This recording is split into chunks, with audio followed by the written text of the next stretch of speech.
Lolo. Good morning. I'm a mess, but I'm your mess. That's all it is. I might be a mess, but I'm your mess. Hello, Neil. Guten Morgen. Guten Morgen. Hi, Stephanie. How are you? We're back in our time slot for today anyway. I need to do a poll and find out what time slot people prefer. Like, I have no idea what time slot. Yeah, you wouldn't want any other mess, right? That's right. The mess you know. The mess you know. Oh, good morning, good morning, good morning. I'm Norwegian. Oh, hi. You're Norwegian, you love it. Good. Excellent. There you go. That's what it's all come down to. I'm just a Viking. I'm just a failed Viking. That's what I am. You should watch me play Assassin's Creed Valhalla. You would see how fail. No, actually, I'm a pretty good Viking, I guess. I'm pretty successful. Unless it's the officer's mess, they eat well. Yeah, that's true. It eats. Anyway, good morning. Good morning. Welcome to Wake and Bake with Lolo. I'm Lolo. And this is not like any other news show. What we do is cover live events and also read kind of deeper into the headlines. So welcome to That's What You've Entered Into.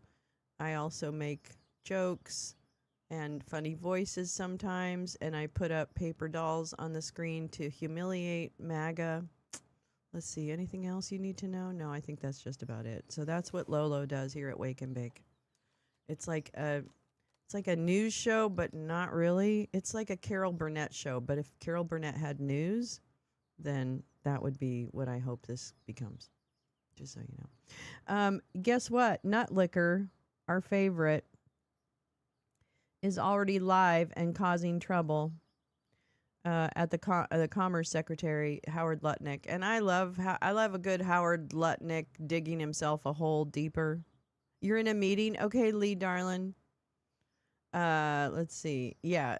So, and then also the trade representative, although we kind of heard him the other day, so he might not repeat any better, but we'll see. We've got a lot going on today, so we might be jumping from hearing to hearing if things get spicy and we want to hear it. But first, we're going to start with Nut Liquor.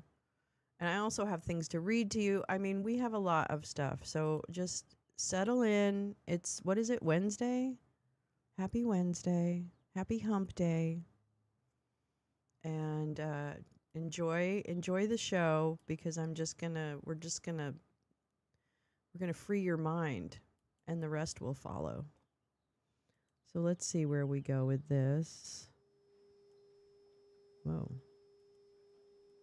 Controls. Okay, wait. And the committee has yet to receive Cantor funding for. You guys really started. Yes, started. Okay, we're just going to jump into the Republican opening it up. Transmitted to Congress earlier this month, further clarified in materials published this Frick administration. It also proposes eliminating Hollings manufacturing extension partnerships at the National Institute of Standards and Technology, as well as the phased elimination of Economic Development Administration. The proposed elimination of the Hollings Manufacturing Extension Partnership is concerning. This is a program that's popular and well used, that has received bipartisan support, and serves many small and medium-sized manufacturers in my home state of Kansas and across the country. For many of these manufacturers, MEP is often the only on-the-ground support available to them to modernize, compete, and keep jobs in their communities. We need clear answers on how the department intends to support these manufacturers if this program is eliminated. This morning. Last week. So if you wouldn't mind just sharing. I don't know. It just crashed. It literally just crashed. Everything was fine. And then all of a sudden the screen went dark. No. If you could share the broadcast on whatever platform you're on, that would be greatly appreciated. Trying to be found in the wilderness, if you will. So greatly appreciated. Hit the like. That's always helpful too. Thank you so much for coming. I appreciate it. I visit communities in Miami and Franklin County on the eastern part of Kansas. That was my visit, followed severe tornadoes. I look forward to hearing more about the steps the department through the National Weather Service is making to ensure full 24/7 staffing at local weather forecast offices. We will also discuss increases across the department, including the U.S. Census Bureau as it prepares for its 2030 decennial, and at the International Trade Administration and Bureau of Industry and Security to support trade enforcement and export controls that protect our national and economic security. Additionally, I look forward to an update. Mr. Secretary, I think we should have had an update prior to now based upon your commitment the last time we were together in February, but I look forward to an update today on the remaining $21 billion in non-deployed BEAD funding, including what progress has been made since the February hearing and how the department plans to move forward with these resources. Secretary Lutnick, thank you for your testimony today. I look forward to working with you throughout the appropriations process to ensure the Department of Commerce and its bureaus have the right level of federal resources. Thank you, Mr. Chairman. Mr. Secretary, I feel compelled to start today where we left off last time you were here in February, because you provide the committee with all records of your interactions with Jeffrey Epstein. You said you would consider it and that you had, quote, nothing to hide. Senator Merkley and I subsequently sent you a letter on February 27th asking if you would provide those documents and presenting certain questions. We've not heard a thing since then. I think the American people deserve transparency. You also failed to respond to a letter that I sent you on February 25th, along with Senators Wyden and Warren, regarding the agreement brokered by the Department of Commerce, in which the U.S. government provided funding for and acquired an ownership stake in USA Rare Earth Minerals. The deal was announced in conjunction with a $1.5 billion private fundraising effort for that company, brokered by your former firm, Cantor Fitzgerald. We presented a number of questions to you in that letter, have not gotten a response. You've also failed to answer questions for the record that we submitted after the hearing the chairman mentioned on February 20th, including basic questions regarding the BEAD program and export controls. And the committee has yet to receive the FY26 NOAA spending plan, which was due over a month ago. There's obviously a pattern here, failure to respond to basic inquiries, and that means rather than only look forward, we will have to revisit some of the issues that could have been addressed earlier. With regard to the fiscal year 27 budget planned before us today, it is like the rerun of a bad movie. Last year, you proposed eliminating the Economic Development Administration, the Minority Business Development Agency, and the Manufacturing Extension Partnership. You also proposed last year slashing funding for the National Institutes of Standards and Technology, NIST, and the National Oceanic and Atmospheric Administration, NOAA, and the International Trade Administration. Congress rejected those proposals then on a bipartisan basis because they would have undermined the very economic competitiveness and innovation this administration claims to champion. So what does the fiscal year 27 budget proposal do? The same thing you proposed last year. EDA proposed to be eliminated. MBDA eliminated.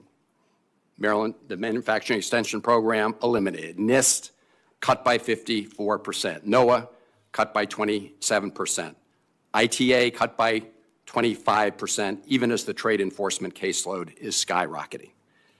These proposed cuts to important economic development programs come as consumer sentiment has fallen to 47.6%, the lowest reading in the 74-year history of the University of Michigan survey, lower than the worst of the Great Recession, lower than the worst of the post-COVID inflation crisis.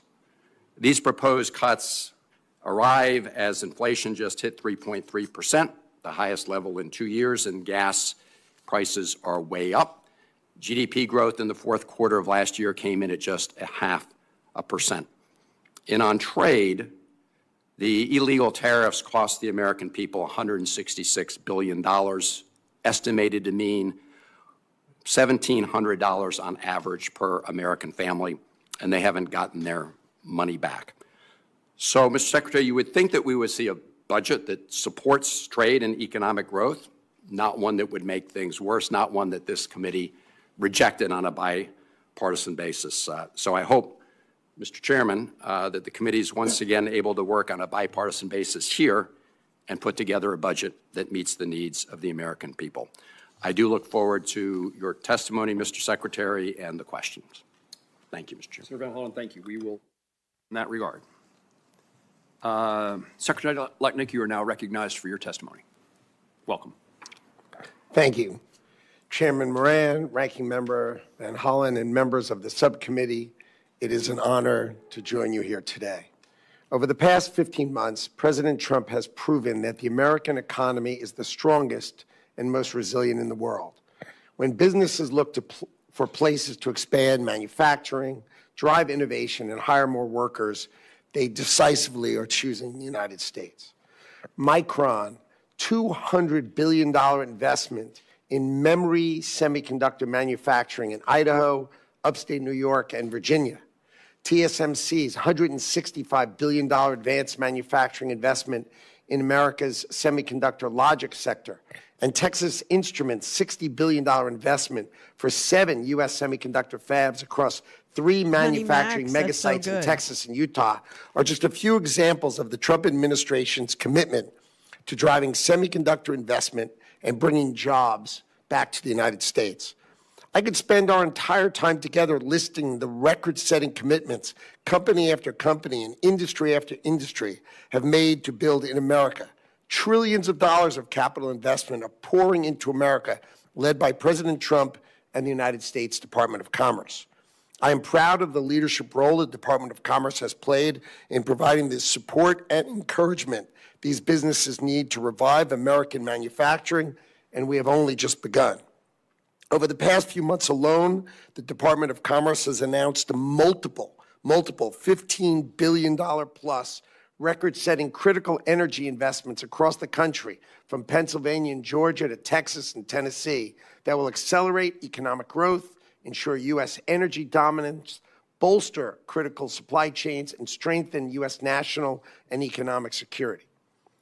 In addition to the massive historic trade agreements with Korea and Taiwan, the impressive $550 billion trade deal with Japan has announced 6 projects in the last 6 months, up to $40 billion for small modular nuclear reactors in both Tennessee and Alabama, $33 billion for a 9.2 gigawatt natural gas-fired power plant in Ohio, $17 billion for a natural gas-fired power generation hub in southwest Pennsylvania, and $16 billion for another natural gas-fired power generation hub in East Texas.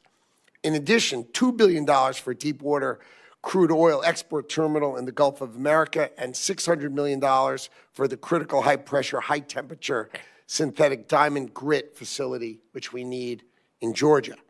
Just last month, Secretary Wright and I were in southern Ohio to break ground on that 9.2 gigawatt natural gas facility. This project will develop the largest natural gas facility in history. It'll lower electricity costs across the region, create thousands of American jobs, and strengthen national security and help the U.S. meet the energy needs of the future. Beyond these historic investments, the Department of Commerce continues to, around the clock, to implement President Trump's America First trade policy. Under Section 232, the Commerce Department is taking action on steel, aluminum, copper, pharmaceuticals, autos, and semiconductors. And we are investigating other sectors to make sure we protect, reshore, and revitalize manufacturing capacity across our critical industries. These actions have led to multi-billion-dollar commitments to reshore steel and aluminum manufacturing and reshore American excellence in critical industries. In the first year of his second term, President Trump has dramatically reduced the trade deficit, lowered imports, and increased exports to over $3.4 trillion, a 6% increase from 2024. In October 2025, the trade deficit was the lowest we've had in 16 years. I am tremendously proud of the lead role I have played in negotiating our most important trade deals, including the largest deal ever negotiated with the European Union. BIS works hand in hand with the Department of Health and Homeland Services, arranged historic agreements to lower our cost of drugs and our most favored nation deals. And I'm happy to report the pharmaceutical industry has committed $400 billion to America.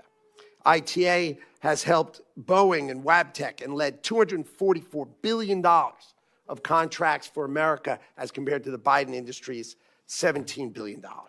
So for far too long, our nation was mired in the status quo, leaving American consumers and producers alike with unfair, poorly implemented trade agreements, outsourced jobs, and paltry investments. And President Trump is committed to ushering in a golden age of domestic commerce, bringing jobs back to the United States, and that's exactly what he's done in the first 15 months of this administration. I just want him to be scared. I want to see each of these guys. I want to see the face of fear and the face of realization that it's all coming down around them. I may not get that satisfaction. I may not. But that's what I really want. If, in terms of sweetness and just petty, kind of a petty bullshit, right? Like, this doesn't really matter. It doesn't really matter if I see them scared or not. But I think we would enjoy it. I think we would enjoy these guys who definitely know what they're doing and know the illegal nature of it and just the immoral nature of it, never mind illegal. I think that our greatest, well, no, actually justice would be unwinding and doing the things that, we should be doing. But the petty part of payback would be to see them truly at the moment of realization that it is all going to fall apart. And that's literally, yeah, Stephanie, everything he's saying is what Biden did. I know.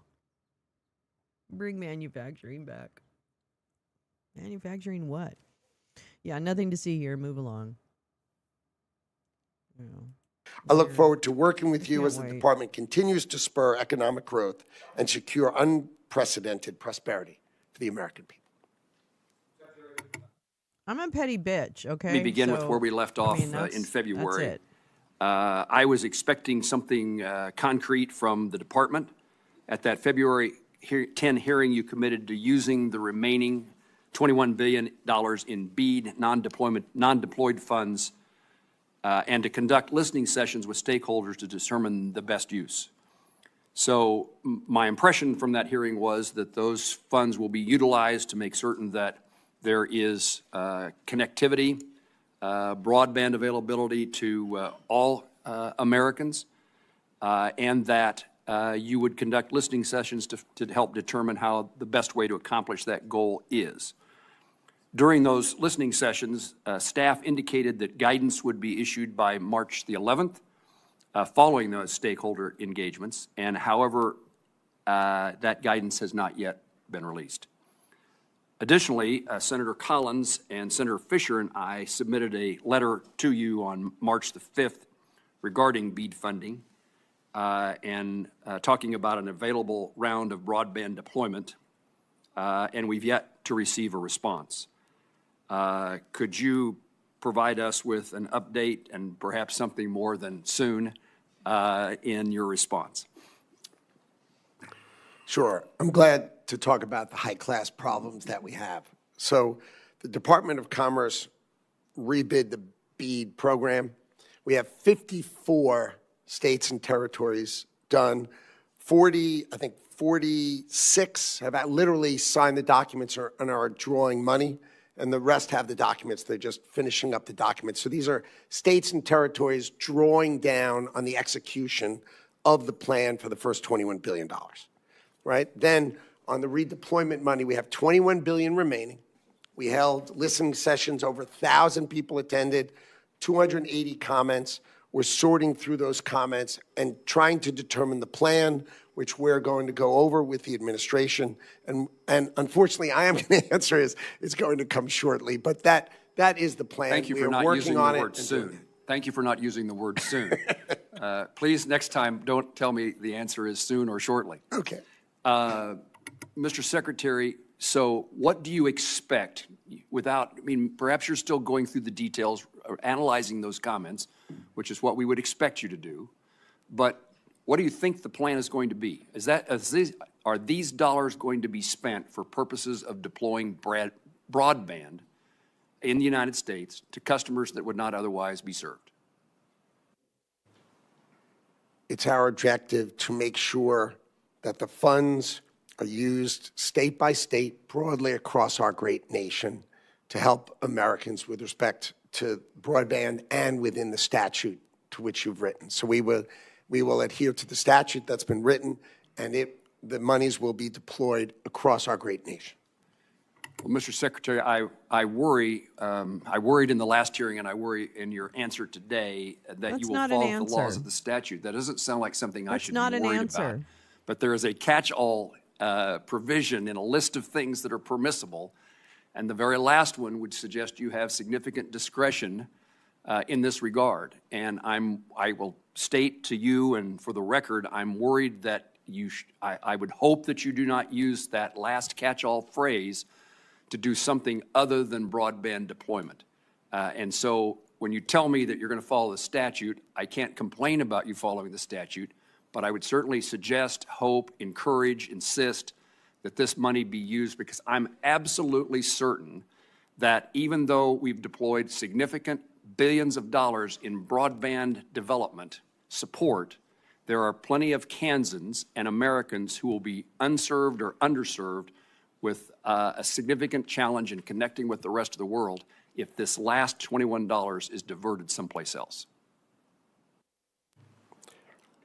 I am in complete agreement with you that our objective is to cover Americans' broadband needs. And we set out to do exactly that, working with the states, and your state did an excellent job trying to cover everything. If there are still places that need to be covered, I'm happy to work with your staff to try to come up with the right way to cover them. But we have a high-class problem. We've done a great job in executing this plan, and we have the ability to both cover everyone in broadband and do other things that will be exceptional for America. I will take you up on your offer for my team, our staff, and your staff to sit down, and we'll try to give you the examples of where, not only the examples, but the places in which we think broadband could be improved and deployed in our state.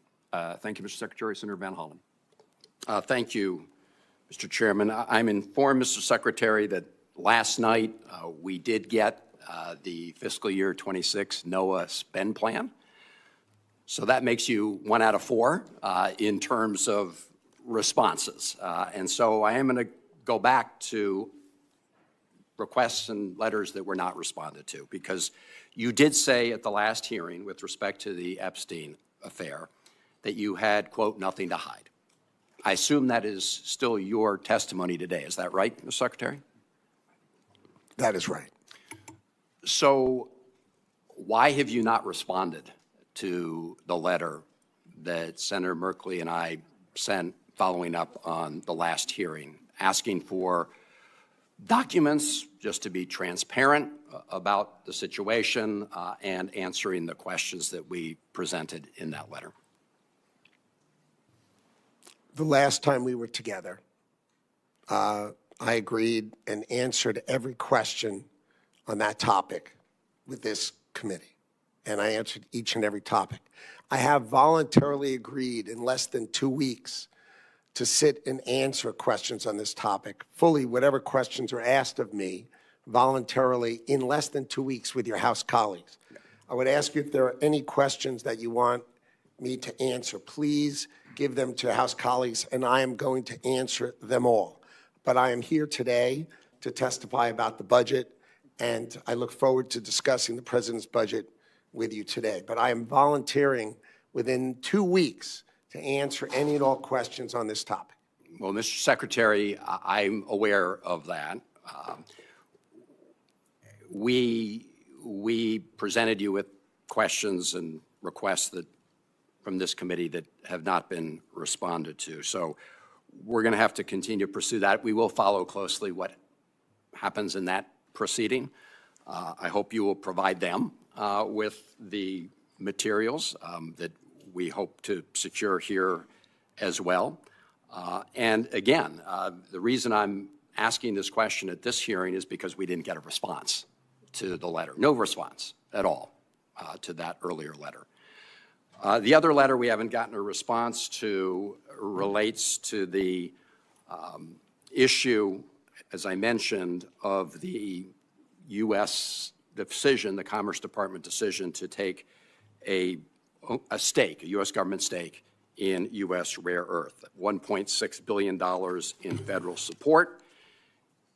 And According to reports, the Rare Earth's own CEO publicly said that this deal originated in a November 2025 conversation between yourself and herself with no formal application, no public solicitation, and no competitive process. Is that accurate? I met the executives of USA Rare Earth, introduced to me by a gentleman named Ken Moelis, who is a famous banker who has a firm by his own name. And so he brought the deal to us because it is well known that China has weaponized rare earths and critical minerals against the country, and it is very important for the United States to unleash. Oh, pay attention to this one. This is a good one. He is so nervous. Did they find out I was cheating? I am nervous. My name is Howard the Nut Licker. I'm nervous. I'm nervous. They're going to find out I do dirty deals.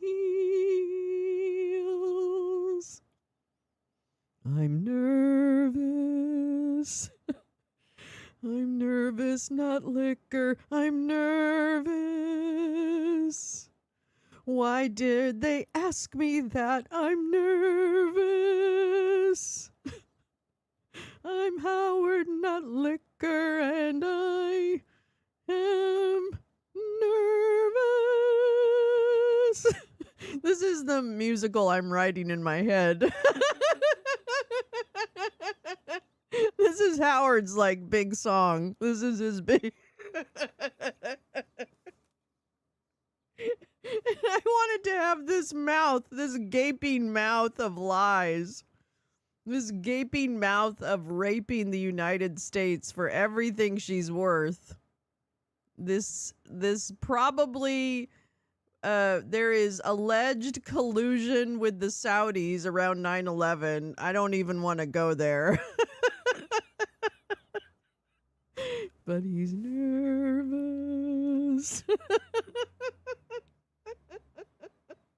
I picture him sitting in like an office with a lot of boxes because he's going to go to prison.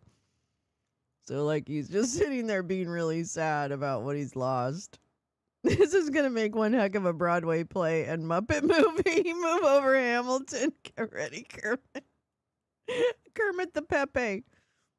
Sorry, that was terrible. Okay. So anyway, thank you for your writer's room. You're part of the writer's room.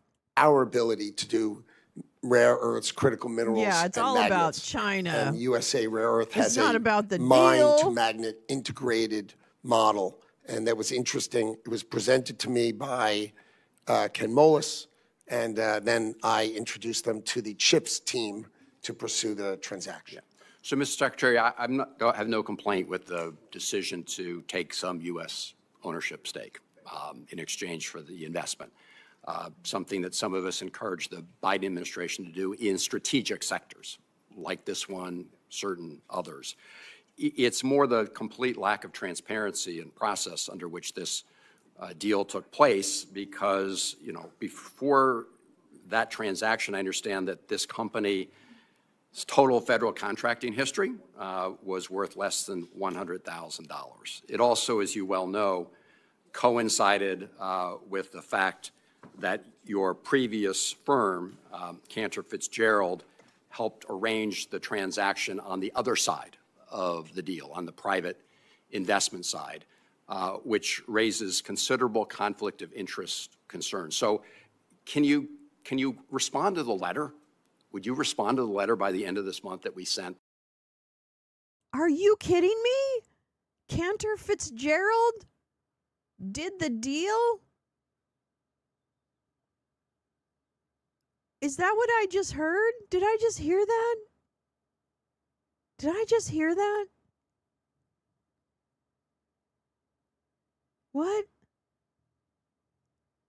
I mean, that seems like breaking news. I don't know. I just feel like the self-dealing, that's actually what that was. If you look at self-dealing in the big dictionary of life, you see a picture of Cantor Fitzgerald and Howard Nutlicker and his boys, his spawn. What? I can't believe I feel like either I'm really high and I could be really high. Well, I am really high, so there's that. But I could be like not hearing things or like, overemphasizing things in my head. Okay, I did hear that. All right. That to me seems illegal just on the face of it. I don't even care if Cantor Fitzgerald was the lowest bid. There should be rules against your company. Even if you gave it over to your sons, whatever, there should be rules against your company even bidding on government contracts. I mean, period. It doesn't seem unusual to me that would happen. I'm sorry, that's just the way that's the way love goes. If you think you're a better businessman than you are a government person, then don't be a government person. If you think that deal is more important than what you do for the government, then don't do the stuff for the government. Just go back and do your thing, money man. Ken Moelis. Yeah, I'm looking up Ken Moelis right now to see what their former back ties are. Anyway, okay, I thought that was newsworthy. There's a lot of little newsworthy drops in this. I don't know. I'm just maybe again I'm high. That lays out some of these questions. I will take another look at the letter and see if we can work together to resolve your issues. I would appreciate that, Mr. Secretary, because it would, again, I want to look at this year's budget too. And the challenge we've got here is when we present you questions, the Chairman mentioned some of the things he's asked about, and we get no answers. That's a real problem. And it means that we are going to spend more time focusing on the things that you didn't respond to when we want to focus on the future. Thank you, Mr. Thank you, Senator. Senator Capito. Thank you, Mr. Chairman, and thank you, Mr. Secretary, for being here. I won't ask another BEAD question, but I will. I think every time you've come, I've asked you that question, but I do want to say that I heartily agree with what the chairman is saying. I'm going to be talking with my broadband council folks tomorrow, and I wish I could give them something more specific on the non-deployment funds.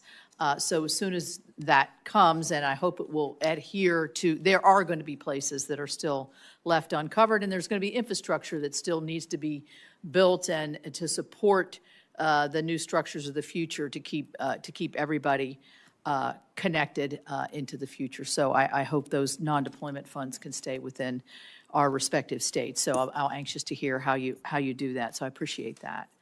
I wanted to ask about NOAA. You mentioned in your written statement, you said $135 million increase above enacted level for NOAA's shipbuilding and unmanned systems. So we know they have an aging fleet, they have rising repair needs. They're also new and low-cost, rapidly deployable technologies, unmanned systems that are currently available. How do you, we asked you to explicitly in the 2026 bill, directed NOAA to integrate these autonomous platforms. So I'm glad to see you're accelerating that. What kind of execution plan do you have here, and what capabilities are you prioritizing? I mean, we are very excited about the prospects that we've been discussing on unmanned. The idea of having a hurricane hunter plane fly into hurricanes with people on them that are older planes just didn't make sense. So we explored what is the Department of War and what are the other agencies of the government using. And what we've done is we've found aircraft that they've already ordered that they're using that we can fill with our sensors and both get better data at wildly less money and have wildly less risk because we don't have to have a person in there. So we are incredibly excited because these vehicles can live inside the hurricane and sort of stay there with much less risk and give us much better data. And we are really excited about the way technology is going to improve our safety of the American people going forward. And I'm going to make sure that that is what, when I leave this office at the end of my term, I'm going to make sure the American people are much, much safer and they're using technology the best they possibly can. Good, good. I think that will have great results, and I appreciate that. The Manufacturing Extension Partnership Program, which is used by small and medium-sized businesses and manufacturers, certainly in our. How to reimagine that. I think that would be very effective. Have you begun to do that now, or is that just something into the future? Well, Would benefit greatly from us coming together. Is that we invite the Inspector General to come visit with us and learn about any challenges that the Inspector General finds in the program. And if those, as they exist, we would fix them. And because I think there's broad support for getting MEP. If there's something wrong that in the organization of the program, we want to fix it. So we'll get the information necessary for members of this subcommittee and the committee to have an understanding of any challenges the program faces. Make sure it's Senator Shaheen. It is. Senator Shaheen. Yes, thank you, and great idea, Mr. Chairman. Thank you, Mr. Secretary, for being here today. Last year, according to the World Travel and Tourism Council, the United States saw a 5.5% decline in international visitors. We were the only major economy to see any decline. In my home state of New Hampshire, tourism is the second largest industry, both by revenue, and it supports 70,000 jobs. Canada has long been our largest share of foreign visitors, but last year we saw a 30% drop in Canadian tourism, largely due to the loss of trust and goodwill because of this administration's rhetoric around Canada. Secretary Letnick, last week you said about Canada's economic strategy, and I quote, "They suck." I believe your spokesperson then said this was about Canada's economy leeching off of the U.S. How does insulting our closest ally and neighbor help the businesses in my state of New Hampshire and states all across this country who are hurting because of the loss of Canadian business and tourism? Canada's economy leans on the incredible $30 trillion economy of America.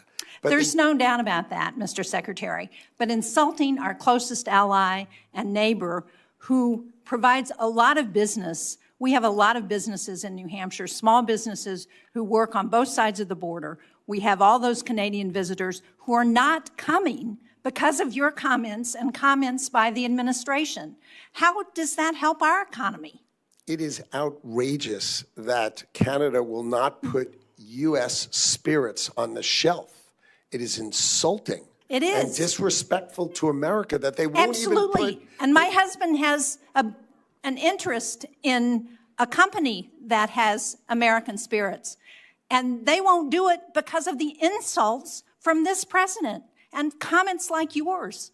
So I want to go on to another question. But can I have just one small comment, which is dairy is treated so badly, and your state cares about dairy, and we are trying desperately to get them to live to the deal that they have on USMCA and stop treating our dairy farmers so poorly, and your state cares about that, and we are... Oh, so tariffs are about dairy. Oh, you guys, he just let us know what the real reason is behind all the tariffs. For Canada, it's not the fentanyl. We don't care about that. It's not the lumber. It's not anything. It's the fucking milk. That's why we're mad, okay? I don't think anybody... listen, Neil, please don't take this guy as any indication. This guy is a criminal dancing for his life right now. And so don't even...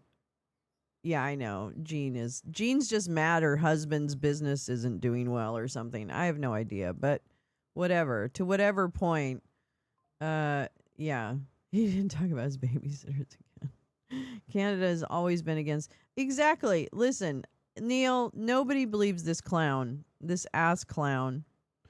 No one does, okay? Just no one. Don't even worry about it. He's an idiot. Fighting for that. We do, but we are not going to get agreement when we keep insulting people. When we have allies and partners, we should Mama's try and work with mad. them, not insult them.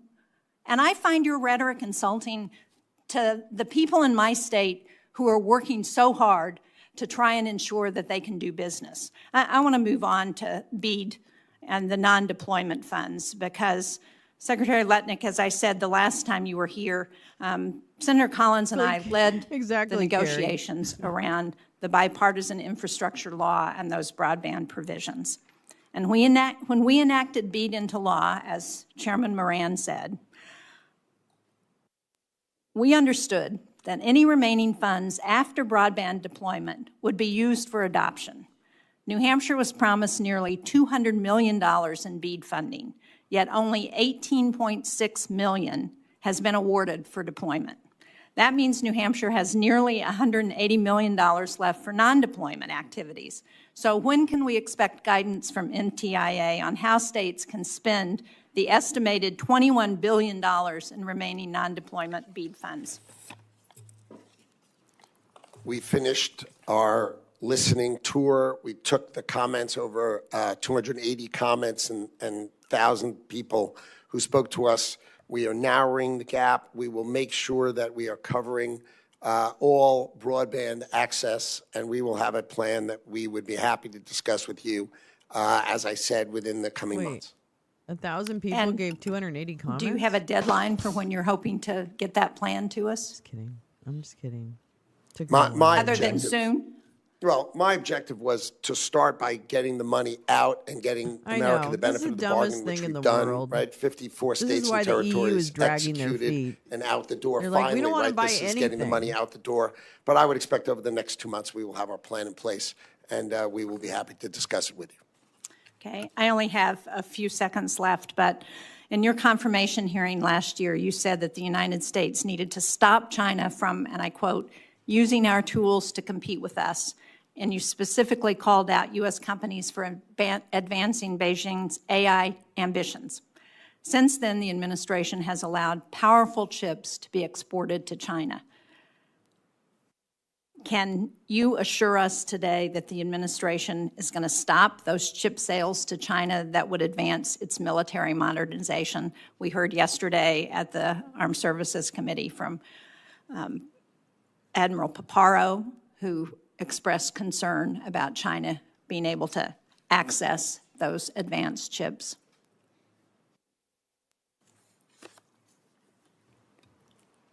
There is a delicate balance in the relationship with China. President Trump has the best relationship with President Xi, and he balances that. I want to be crystal clear. We are not selling our best chips to China under any, even that brand. This is multi-years ago, and there's that balance, and I understand that balance, but the president understands it the best, and he is trying to balance in between there. I would tell you they have not bought any as of today. Well, I'm out of time, Mr. Secretary, but I would urge you to look at the intelligence. They have not bought any? What an interesting way to phrase it. Huh. What a very, very interesting way to phrase it.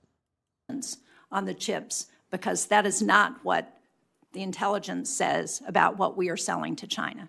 Thank you, Mr. Chairman. Senator Sheen, thank you. We're pleased by the presence of the full committee chairman. I recognize Senator Collins. Thank you, Mr. Chairman. Welcome, Secretary Letnick. It's good to see you. It probably won't surprise you that my first two questions for you have to do with the lobster industry. And I want to thank you for joining with the Department of Agriculture and putting a spotlight on American-produced seafood and recognizing the need for more help in that area. As you're well aware, back in fiscal year 22, Congress included language in the appropriations legislation that imposed a moratorium through 2028 on new NOAA regulations affecting the American lobster fishery to provide more time for additional research and data collection on the North Atlantic right whale, and also to prevent essentially what would have occurred the closure of the lobster fishery. With the moratorium on right whale regulations set to expire in 2028, NOAA must soon begin the rulemaking process. I'm asking today for your commitment to ensure that the department will work with the lobster sector. They are the best stewards imaginable, and also with me and the rest of the Maine and New Hampshire delegation to ensure that future regulatory actions will fully incorporate the most current population data for right whales, real-time monitoring technologies, and region-specific risk assessments rather than relying on outdated assumptions that may no longer reflect the actual right whale distribution or fishing patterns. I hope to be considered the greatest friend of the lobstermen, who are a great asset. And you know, I think that they are a great asset to our country. I had the pleasure when I was last over in the United Kingdom of going out and having them serve us Maine lobster in the United Kingdom, because it was important, because we opened that market. It had never been done before. So this was opening that market for our great lobster fishermen. We promise you that we will use the best data and the most precise data to make sure that our decisions are right for America, and they need to be right for the lobstermen of Maine. That is, clearly, we should not be using outdated data. We should use the best data, and to make sure that we are protecting and doing the right thing for our great lobstermen. Thank you so much for that commitment and for what you've already done. I want to mention a specific technology that the department has been pushing. It's called ropeless gear. The problem is that it remains prohibitively expensive, and it's also very challenging from an operational perspective, particularly for our smaller lobster boats. Lobster men and women have also stated to me that the technology poses safety risks to them.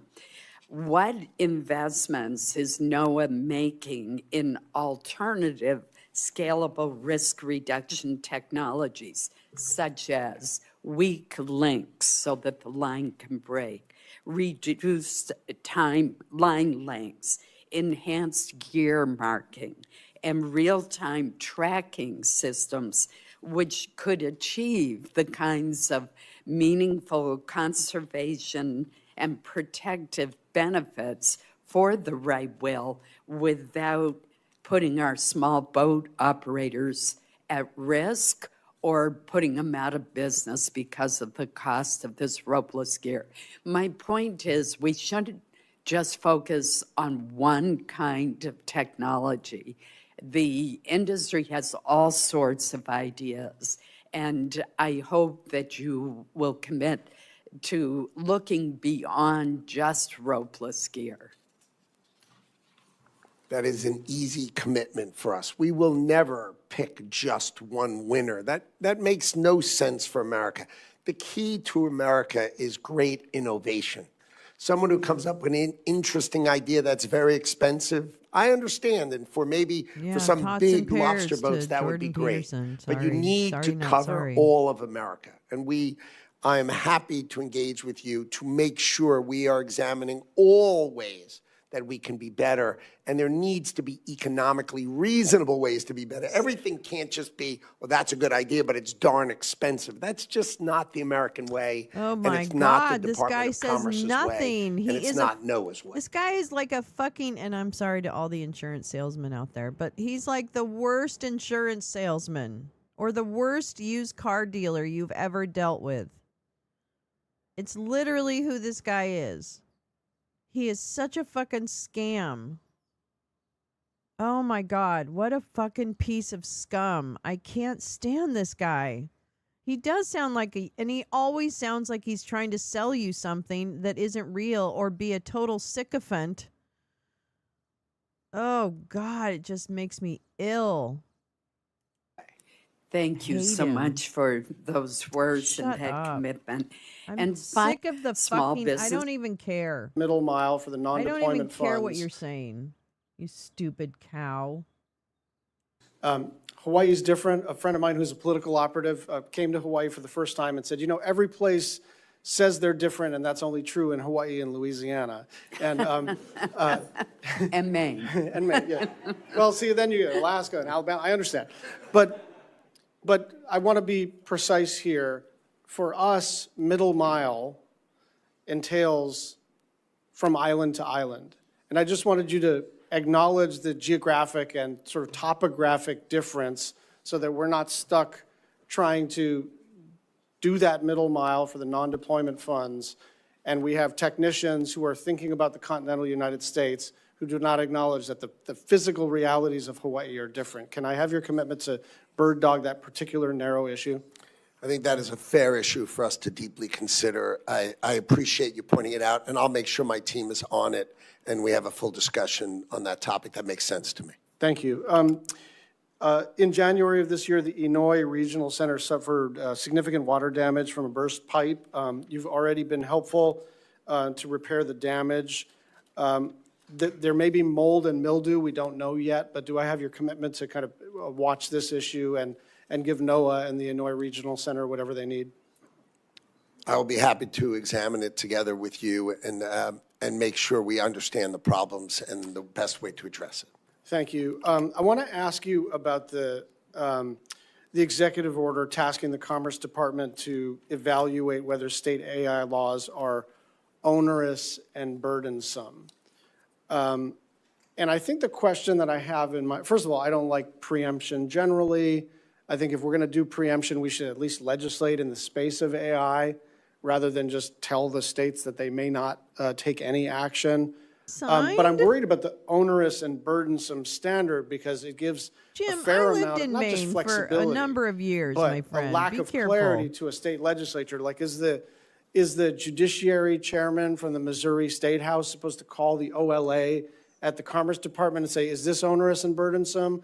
Is this not? If we do an AI disclosure requirement here, if we try to protect kids over here, if we're doing AI education over there, like how do we determine, how does anybody in a state legislature or in a state Department of Commerce equivalent determine what is onerous and burdensome? Do they have to kind of mother may I the Commerce Department? Do they take a swing at it and then find out after the fact? How are we going to do this? I think the challenge is that if each state comes up with its own set of rules, it becomes a patchwork of impossible outcomes. Totally understand the point of view. I'm just asking, how does one figure out whether they're in a rubric for those considerations? Like how does a sincere lawmaker try to be in compliance with this EO if they're a state legislator? I think we should come up with best practices and work together to come up with best practices so we don't have a... So there literally is nothing. This is also, I got to take a picture of this.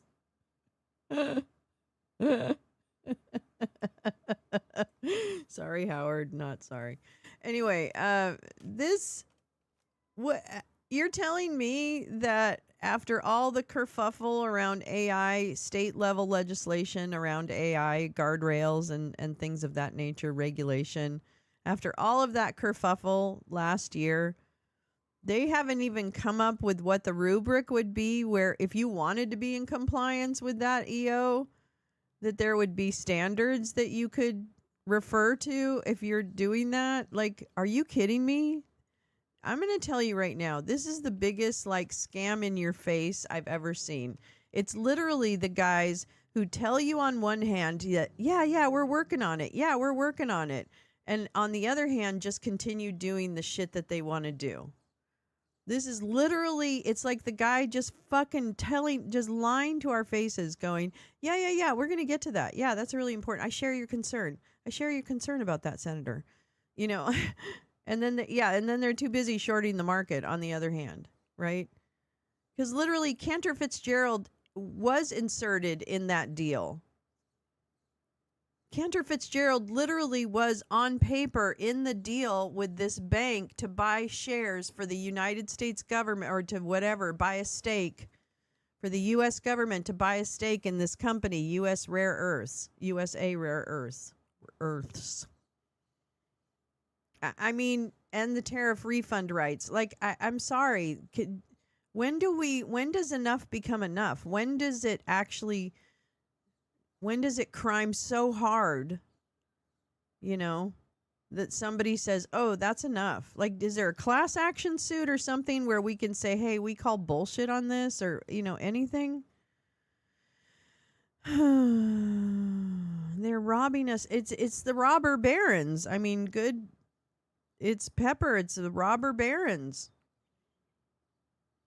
Like, it is not appropriate for his company to be the facilitator of a business deal that involves the father's job as commerce secretary. That's just on the face of it. I don't know of anyone who's going to tell me how you kind of back into that. Like, hello, is anybody out there? Patchwork that makes AI execution impossible across America, and we should work together to do that. Okay, you had Why a March haven't 11th you? deadline outlined by the EO directing the department to come up with essentially a framework here. And I'm just kind of wondering how anyone is supposed to comply with this. I get the principle. Everyone talks about a patchwork not working, especially in the tech space. I sometimes agree with that, sometimes don't, but the EO is the EO. I'm just telling you, Secretary, I'm not sure anyone knows how to comply with this except to not do anything. And if that's not your intent, then we need to get some clarity here. Finally, the census.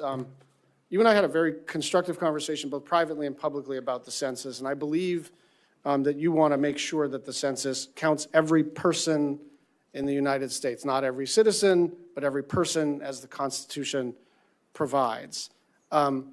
We may have some sort of minor disagreements about some other things, but I want to specifically talk about the idea of using the Postal Service to help to conduct the census. GAO came in and said, like, kind of the obvious stuff, which is letter carriers are not trained to do this. Letter carriers have different standards for confidentiality, and also letter carriers get paid reasonably well compared to census workers. And that was my intuition, and then I read the GAO study, and it confirmed all of that.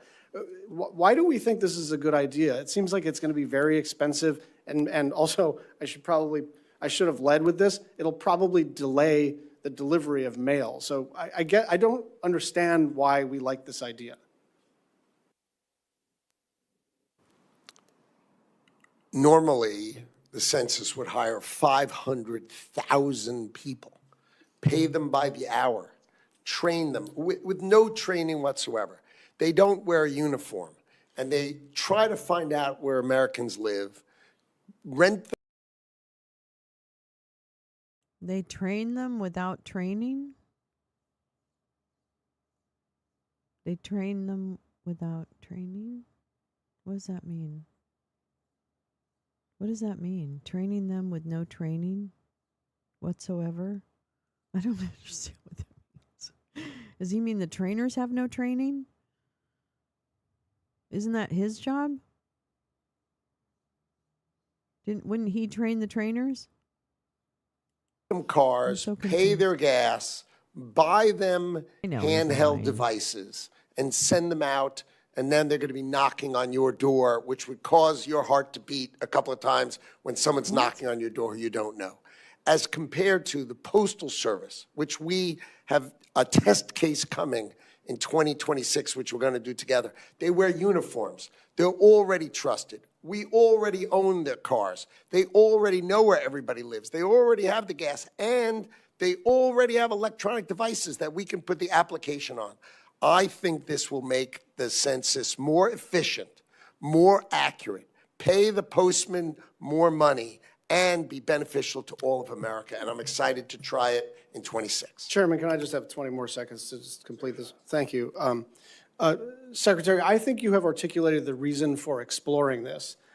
I don't think you have articulated, I don't think we know whether this will work, and I think the GAO's study should weigh on you at least. You should be, I'll be open to the idea that this may be, in fact, the best way to conduct the census. But you have to be prepared to conduct this pilot and go, turns out the GAO was right. Can we both remain open-minded about this and not dig into our positions? Because I agree, I thought, Postal Service, maybe. And then I kept thinking about training and the delay of mail and the cost, and I thought, maybe not. So can we both remain open-minded? I don't want you to dig in, and I promise you I won't. I think that's why we're doing the test. That's the whole reason to do a test. Okay, thank you. I'm with you.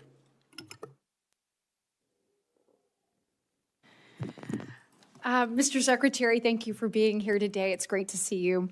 I want to just start right in on NOAA and listing the rice whale in the Gulf of America as an endangered species that happened in 2019. However, It's plentiful. So that's The fundy designating mama. this and we really very limited Fundy information with regards to you're showing us fundy really on the cutting. Blar, blar, the blar, key part blar, of blar, period. blar, blar. Blar, blar, blar. Here we go. Chris Coons is going to rip him a new butthole. Here for it, another hearing, but Chairman Moran, Senator Capito expressed concerns about the future of the Manufacturing Extension Partnership. As you know, I come out of a manufacturing family and experience. I saw how it helps small manufacturing companies in Delaware work more efficiently and compete more effectively. We appropriated $175 million for it last year, yet your budget zeroes it out. Why hasn't anyone asked him about the tariff refunds and whether or not his company or his son's company ever completed that deal? Because there's still like some question as I look today about whether or not they really did that and purchased those, and if so, how much? So I know they talked about it last summer, but did they actually do it? So I think it, but why is no one asking him about that? I don't even get it. I'm sure he could just lie and say, I don't know anything about that. I don't even run the company. Blah. My expectation is any bipartisan bill will restore robust funding.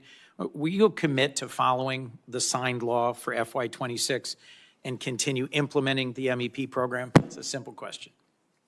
Yes, we are. I'm sorry you missed it earlier. Thanks for the point. But these awards are given quarterly. They are on pace. And yes, of course, we will follow. I look forward to the working with you to appropriation as ensure you sent to us. MEP survives and thrives.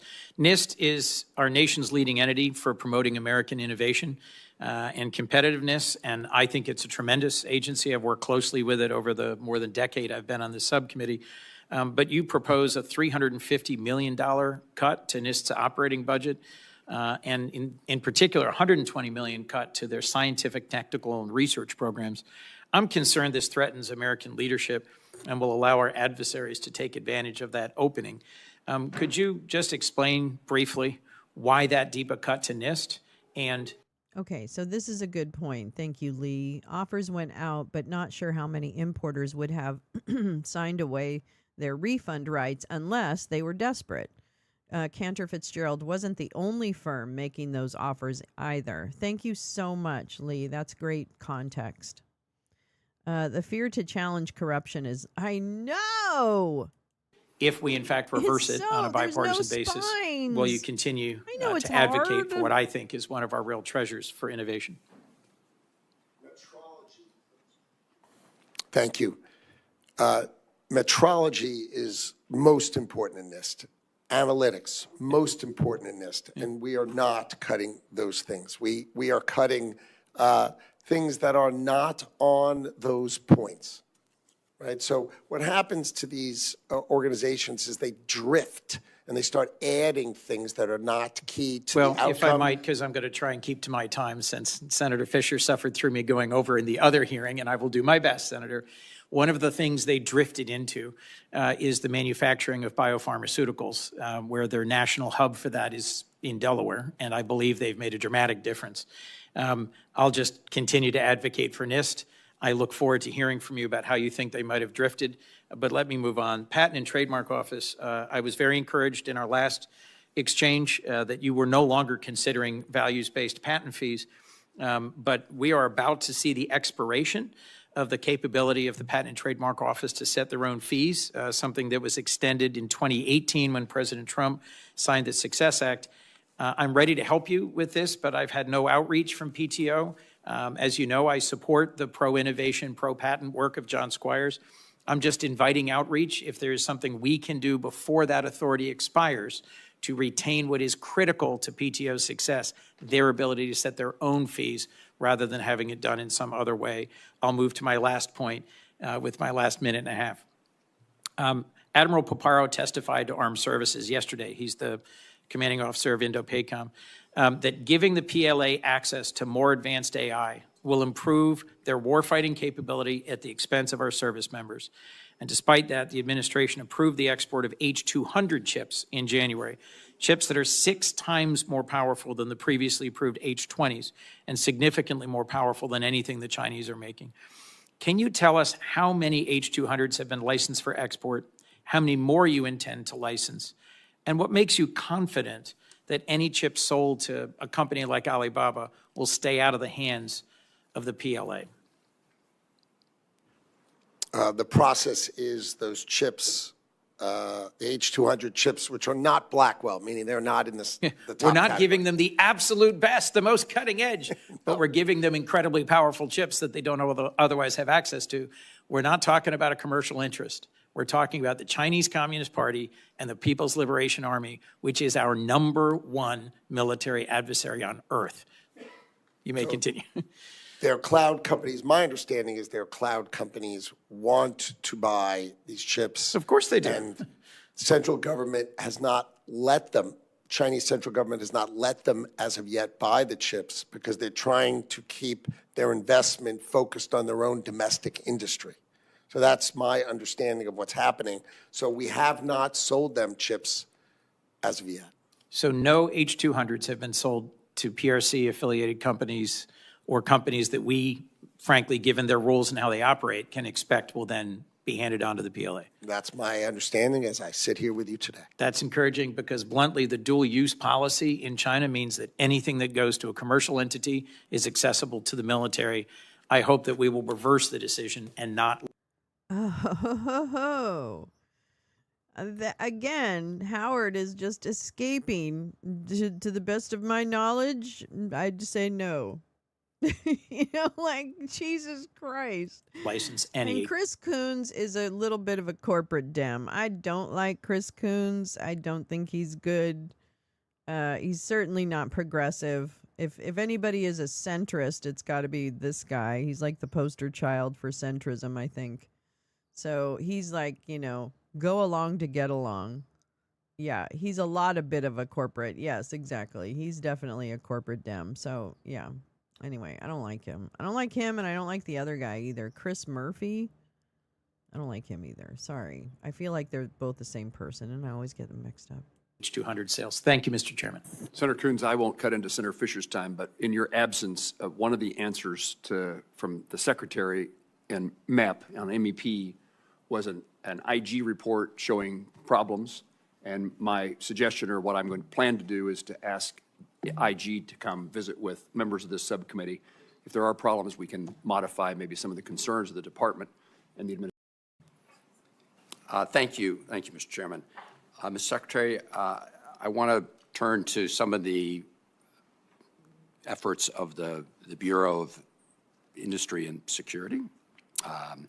And the request in the budget is to double the BIS appropriation, and it's something that I support. I want to, though, bring up a conversation we had a while ago regarding what's known as the affiliates rule, right? The affiliates rule was put in place by the administration to prevent China from, or Chinese companies from evading American export controls on chips and AI by creating subsidiaries or other entities.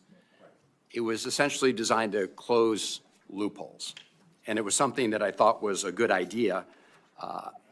Unfortunately, was then traded away or terminated by the Trump administration.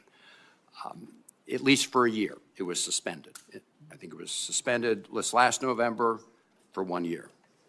So my question is, if we're going to provide these additional funds to BIS to undertake this kind of work, can you commit that we will reinstate the affiliates rule to try to prevent the export of high-end U.S. technology to China, including for potential use by the Chinese military?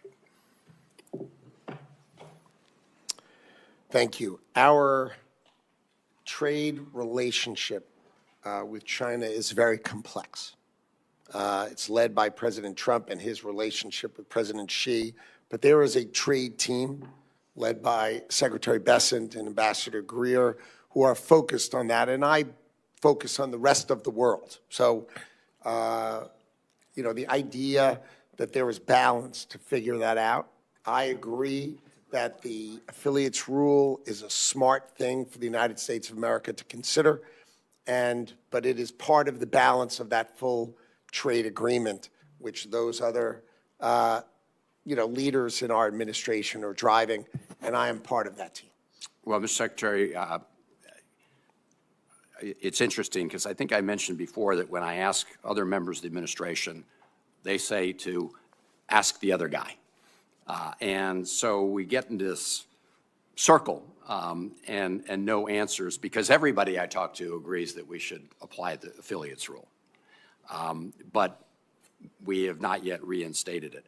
Let me turn to an issue on which I expect Hope will agree, which is increasing recreational fishing off the Maryland coast, a local matter.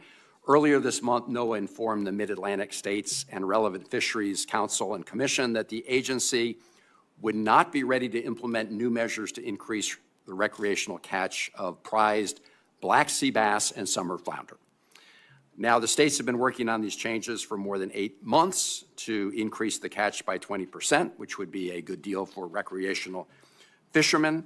And all of the other stakeholders, including the Mid-Atlantic Fisheries Council and the Atlantic States Marine Fisheries Commission, have signed off. And they've sent letters to you on this matter saying that we can increase the recreational catch without doing any harm to this resource. Can last time around, NOAA was able to clear this in 24 days. I don't know if it's because of staff cutbacks or whatever, but could you commit to getting this done? I mean, we're really now on the cusp of the season, and this would be a huge loss to our recreational fishermen and women if we're not successful. Your comments sound like something that I support. So therefore, I will leave here. I will talk to my people and to see what I can do to make sure we do not have any unnecessary delay, that we're doing the work necessary. And if there are any issues, to come back to you. But I would hope that we would be able to do that. That sounds like something that we agree. I hope so, Mr. Secretary. Just finally, and this relates to questions I'm going to submit for the record on concerns that have been raised regarding another conflict of interest issue regarding New Mark Group and their business dealings with Blue Owl Capital, with AI data centers, and that interaction with the U.S. government, and the fact that you, as Secretary of Commerce, will have a lot of control over how funds that Japan will be investing in the United States are used. So I'm going to submit some questions for the record. And, Mr. Secretary, I hope this time we'll get answers to those questions. And if we don't, then I don't know when we'll next see you, but I can assure you that we will be asking questions, which I hope that we can answer through the questions to the record. Thank you, Mr. Chairman. Did we lose our spines? I don't Van intend to have a Hollen? second round of questions other than for the ranking member and myself. But I will call next on Senator Reid. Thank you very much, Mr. Chairman, and thank you, Mr. Secretary, for joining us today. Critical minerals are a critical asset for the United States. I repeat myself. As the ranking on Armed Services Committee, they're absolutely essential to our production. And I know that Commerce, Department of Defense, Export-Import Bank are all working with respect to this issue, and we're preparing to invest a critical amount of money. You've had your second. Which agency or individual is coordinating these investments, or is there no coordination? Critical minerals have been weaponized by China, who has a dominant position, and we need to break that chokehold. And we are working together with the Department of War and the administration and the White House working together. Within the Department of Commerce, the CHIPS team, which is an exceptional team of deeply capable people, because these minerals go into semiconductor manufacturing. So it's logical that they would be there, and they are the team that coordinates that within the Department of Commerce. And, I believe they do, what Jim. about the coordination between the departments? Is there a common effort or focus or sort of delegation of specific targets? Yes, the White Come on, House has 420 convened right after we a get rid critical of this minerals guy. team I think this is that done. brings everybody together, and we meet quite often collectively, meaning DOW's there, we're there, Energy's there, Interior's there. We're all there with our teams focused on how best we can use our collective resources to solve this. And there's a gentleman who leads that for the White House, who is the convening effort to make sure we're all working together. But it's gone swiftly, and we're working together. Another area that has become obvious not only on this committee but also on the Armed Services Committee is quantum investments. Oh, we just talked. Oh my God. Okay, the lounge actually just nails it without even trying. Okay, let's be honest. I'm not doing anything. We're not doing anything magical here by I'm curating the stories that sound the most interesting to me. But literally, we just read about quantum investment strategies yesterday. And now he's asking him about it. Fuck yeah. We rock. Can I just tell you, what a fucking conglomeration of brains we have. I'm so proud of us. I am so proud of what we create in this gathering of ours. Oh my God. I mean, just the fact that they mention things that we've talked about that I feel are like, oh boy, this could be really out there in left field, you know. Like no one could literally care about this. Right? Brain conglomeration. I'm telling you, this group is one. Don't fuck with this group, man. The potential of quantum is huge. I'm trying to find a word. Huge is okay. In fact, there is some speculation that if quantum is fully developed, quantum computing on satellites could detect submarines at depth, which would be a significant blow to our strategic position. So Department of Commerce is working on it. The Department of Defense is working on this, but in the Department of Commerce, the National Institute of Standards and Technology, NIST, is playing a critical role. They're developing the technical standards. They are trying to coordinate or at least rationalize the efforts of many other departments. And I look at the budget, and you're proposing to cut the quantum budget in NIST by 32%. And what's the rationale, Mr. Secretary? Because, again, this is one of those threshold revolutions in technology that, and our friends the Chinese are doing quite a bit of this. You now have great companies investing enormously in quantum. So when NIST was doing it, it was a relatively new model. Now you have great companies investing huge amounts of money. JP I think Morgan. what you'll see is the CHIPS office in R&D will do a broad-based investment in American quantum companies in order to help those companies achieve American dominance in quantum. So I think it's just moving from where we were exploring it inside of government to now We're going to give companies money to expand their quantum whatever, computing, I guess, investment, whatever. I don't know specifically which quantum he's talking about, but I imagine it's all of the above. But so is he saying, did I just hear him say he wants to invest in companies and build up their capacity to do this type of stuff? What does that mean? Does that mean JP Morgan, whose member their business model is heavily now going, they had a 30-something% return on investment for like last year or something based on their quantum investment strategies? So is he telling me that he would like to give companies like JP Morgan money in order to increase what? This is such a fucking, he just wants to take all of our money. He just wants to take all our money. You're going cold turkey today, Paul. Oh, babe, it took me a minute to figure out the cold turkey. I'm not going to lie. But I love you. Oh, Paul, hang in there, my love. You're a strong person. That's really strong. I don't want to be like Keg's Breath and Crash Out Patel. I hear you, babe. I 100% hear you. Trump's chief of staff, Susie Wiles, was Benjamin Netanyahu's campaign manager. Oh, really? When? When was she that? She's a busy little bee. Subsidies for me, but not for climate greenies. Hi, Clark Cusick. How are you doing?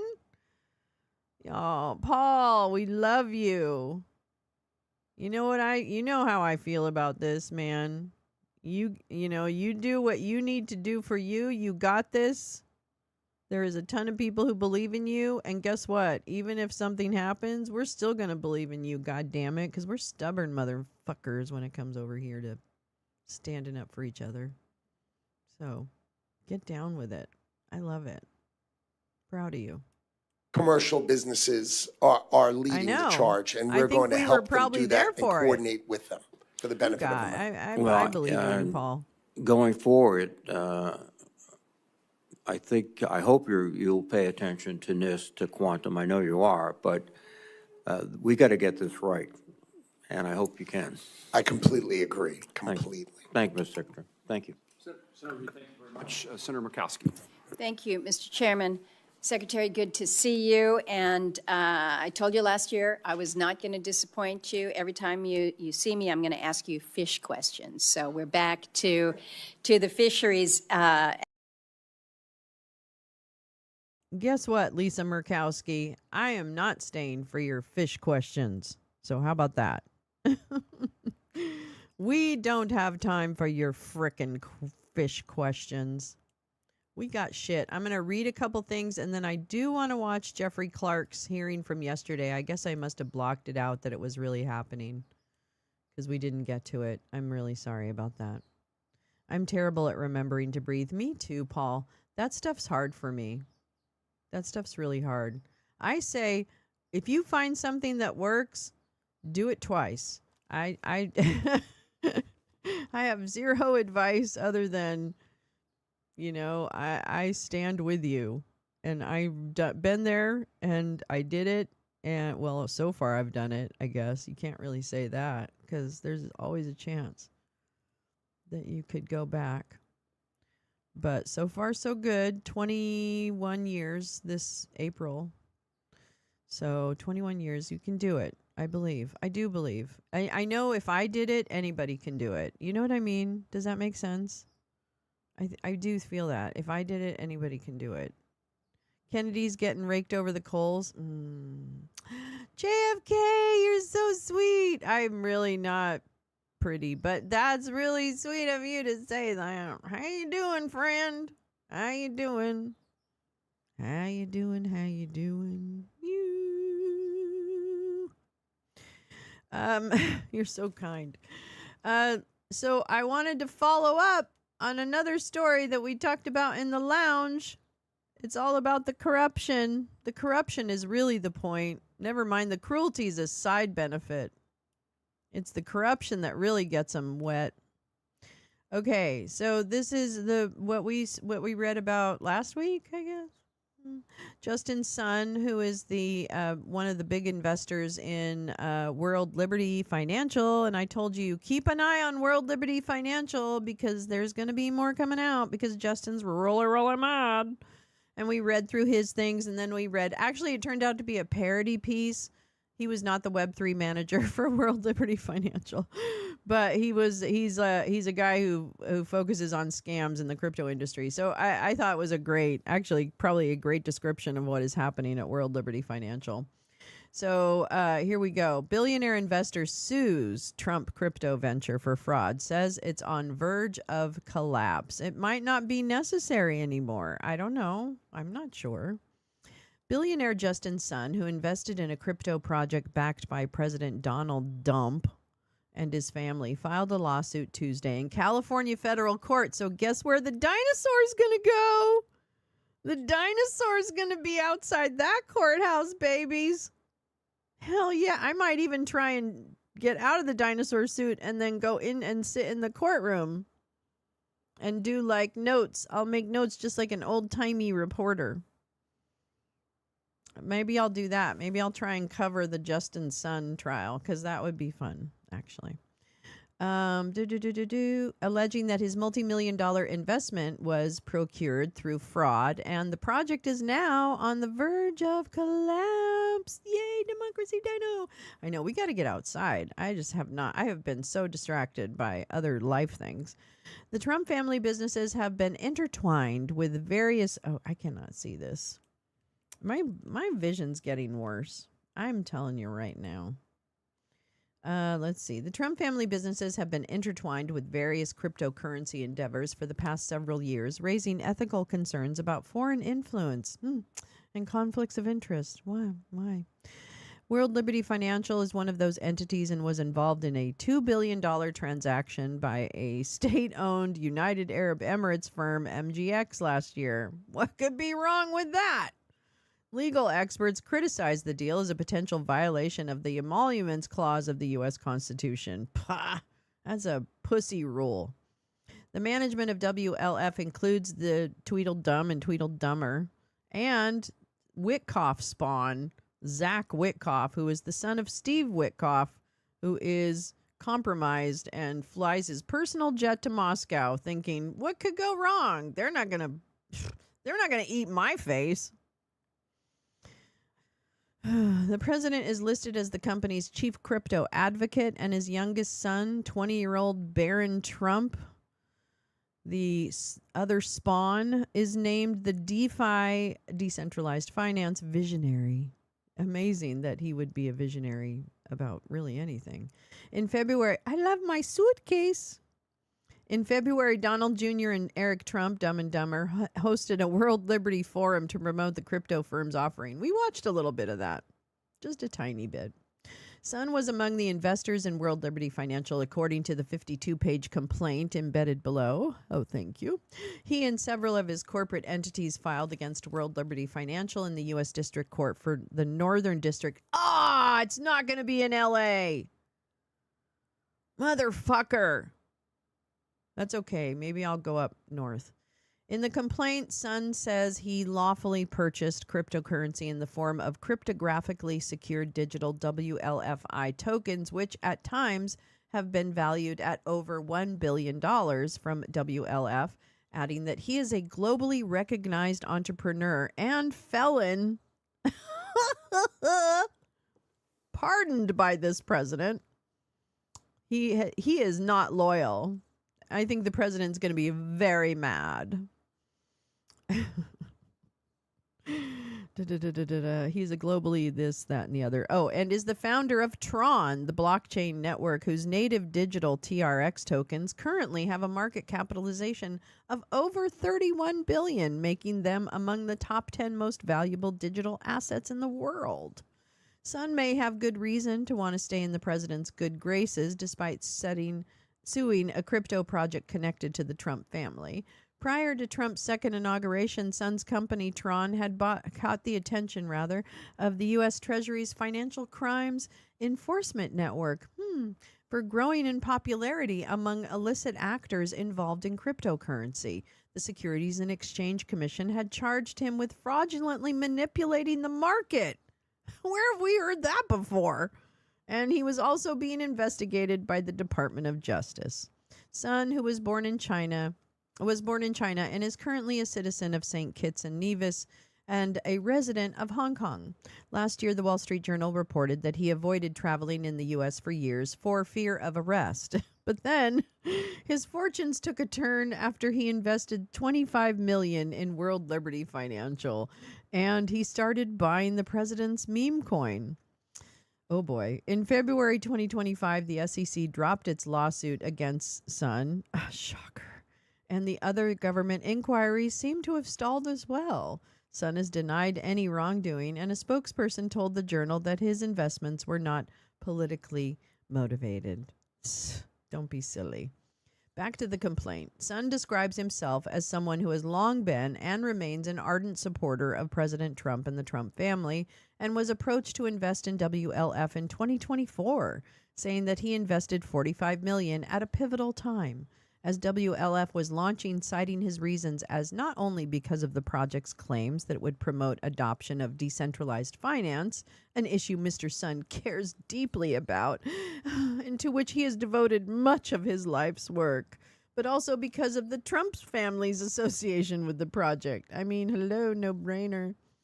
However, Sun soon soured on the investment, and the complaint accuses WLF's operators of using the project, quote, as a golden opportunity to leverage the Trump brand to profit through fraud. Where have we heard that before?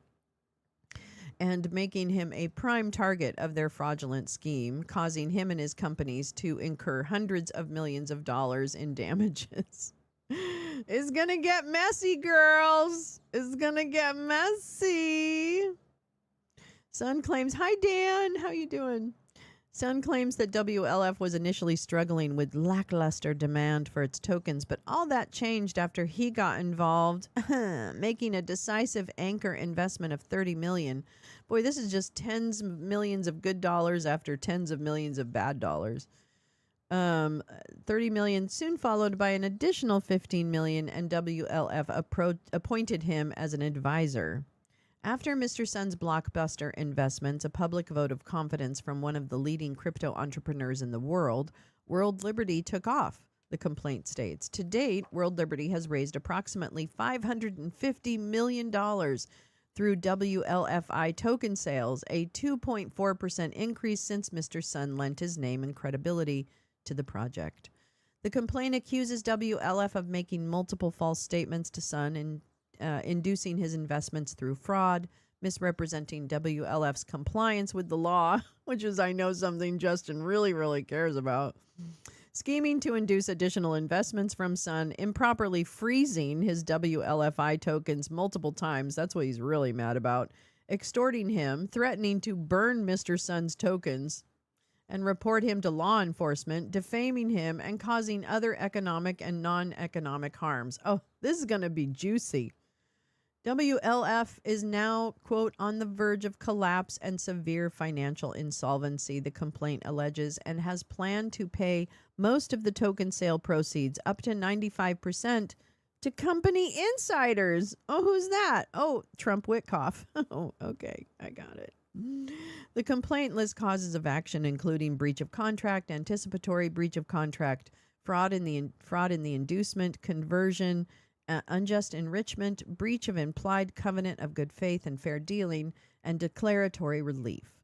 Sun and his companies have demanded a jury trial and are seeking a judgment that orders WLF to unfreeze the WLFI tokens that plaintiffs purchased from WLF, monetary damages to be determined at trial. Additional interim and permanent injunctive relief preventing WLF from seizing, burning, destroying, or encumbering any of plaintiffs' WLFI tokens, restitution and or rescission in the alternative of a breach of contract to breach of contract damages, and costs and attorney's fees and a partridge in a pear tree. Can I download this? I don't like Scribed. It makes you pay for it. I'll find it. Anyway, we'll keep tabs on that. Let me see if there's anything. Nope, I think that's it. Do, do, do, do, do. Do, do, do, do, do. Well, so that's that. Oh, man. We liberate your funds from you. We liberate your funds from you. Also, I had picked up this story from yesterday, I think it was. Maybe. Yeah. Before we move on to Jeffrey Clark, Trump is said to be in talks to send Afghans who aided U.S. forces to Congo. A U.S. aid worker said that Afghans who were evacuated to Qatar would face a choice between moving to the DRC and living under the Taliban. Yeah. This is people. This is now. This is Afghan people who were living in the United States are now in the Congo. After halting a U.S. resettlement program for Afghans who helped the American war effort, President Trump is in talks to send as many as 1,100 of them to the Democratic Republic of the Congo, an aid worker briefed on the plan said Tuesday. The group includes interpreters for the U.S. military, former members of the Afghan Special Operations Forces, and family members of American service members. More than 400 children are among them. The Afghans have been living in limbo in Qatar for over a year. Oh, sorry. These are folks that have been in. There was a certain number of people that were in Qatar, and I guess they have been. They were taken there. They were taken there after being evacuated by the United States for their own safety because they supported American forces during the war against the Taliban that began in 2001. Sean Vandiver, I guess, the president of the aid group Afghan EVAC, said he had been briefed on the Congo plan by State Department officials. He said that Afghans would be given a choice between returning to live under the Taliban or being sent to the Congo, which is suffering one of the world's worst humanitarian crises and incredible fighting, too, and violence in communities. More than 600,000 refugees, mostly from the Central African Republic and Rwanda, are currently in Congo, according to the United Nations. Human rights activists say that the country is not equipped to take in more in the midst of fighting with neighboring Rwanda that has displaced even more people because of attacks on refugee camps. We think this is just them wanting to send these people back to Afghanistan where they know they will face certain death, said Mr. Vandiver. They know the Afghans are not going to accept the DRC. Why would you go from the world's #1 refugee crisis to the world's #2 refugee crisis? And this is Goma in the Congo. That's a refugee camp in Goma.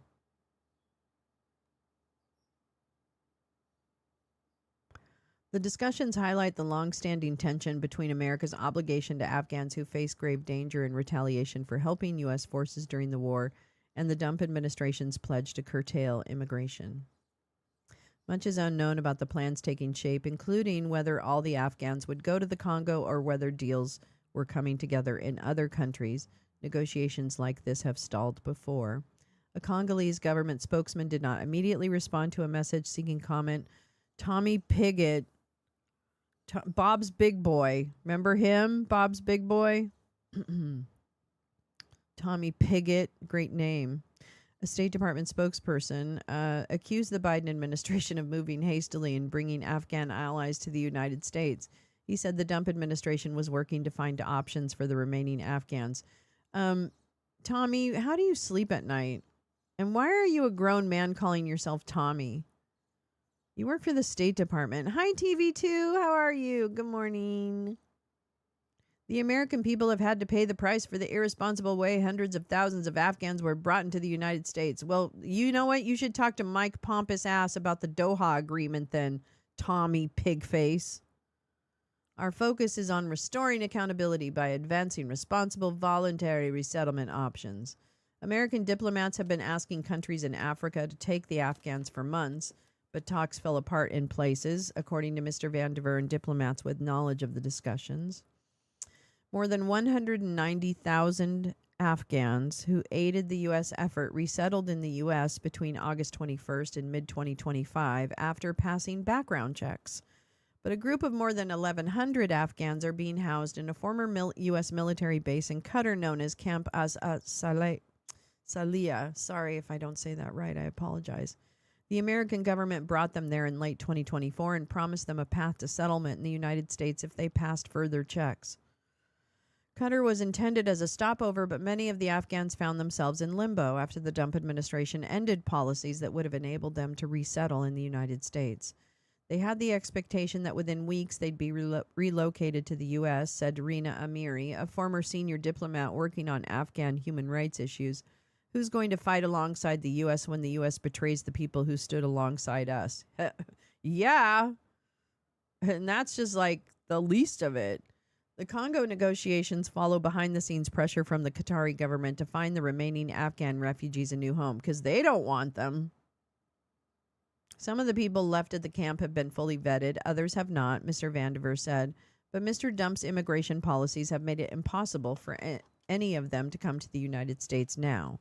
In November, the government froze the special visa program after a National Guard member was shot in Washington by an Afghan man allowed into the United States after the Taliban took power again. In January, the administration said it would close the transit camp without saying what would happen to the people there. Many of the Afghans in Doha have told officials that they would not voluntarily agree to being sent to the Congo, according to a person familiar with the planning, who spoke on the condition of anonymity to describe confidential discussions. Some Afghans questioned whether they would be protected there. Others asked why they would go to the Congo when their loved ones are in the United States. Andrew Sullivan, a military veteran and executive director of No One Left Behind, a nonprofit group that has been working to resettle Afghans to America, said some had been deemed ineligible for reasons that have nothing to do with national security. For example, one woman turned 21 and is no longer eligible to be included on her father's visa, he said. But he said the administration has other options available to bring them to the United States, including the ability to issue exemptions to the policy. Our belief is that if they can pass the security vetting, then they should be coming to the United States, Mr. Sullivan said. If they can't and they're not going to come to the United States, I do believe the U.S. government has an obligation to ensure that they're going to a third country where they're going to be secure, they're going to be supported, and there aren't ongoing humanitarian rights issues. American diplomats have been meeting with DRC officials for months. Recently, the Dump administration struck an agreement with the country to accept migrants from other countries who face deportation from the United States. Part of that deal included a $50 million grant to the UN Refugee Agency to provide assistance in the country. Discussions over the Afghans are separate from the deportation deal, but both are examples of what has become a hallmark of Mr. Dump's immigration strategy. Moving people to faraway places, even when those countries have human rights abuses. Yeah, it's called weaponization. It's like war by migration. It should be a crime against humanity. I know, Goma, yeah. Oh, it sucks. All right, let's see. I wanna play this. Yeah, hold on. I gotta do this, I think. I gotta do this. Okay, I didn't realize this was yesterday because, yeah, I was really high. Okay, we all know that. We all know how high everybody got yesterday. Okay, we don't have to revisit that. I'm just kidding. But I wanted to hear this Jeffrey Clark because you know what? I just think he's a clown. I need to see my clown sometimes. Afghanistan was a NATO operation. Couldn't a more civilized NATO country than us take some? I mean, I hope something happens. Okay, that is positive. Because we are the monsters. I just don't know how to I don't know how to break it to you. And we've always been the monsters in many regards, if not most. But we are definitely, without question, nobody can argue, the monsters. I'm sure there would be people that would try. Okay, so this was yesterday. Arctic frost, conspiracy and coordination. This is them building more bullshit about the 2020 election and the 2016 election and blah, blah, blah, blah, blah, blah. So, and this had one of my favorite people, and I'm just kidding, Jeffrey Clark. So we're going to listen to this hearing. It's almost 2 hours, but we'll see how we can speed through it. And then see where we go on the other side. Thank you for your attention to this matter. Okay. Brew, brew, brew. Oh my God, I hate these subtitles. Hold on. Okay. Let's see what happens.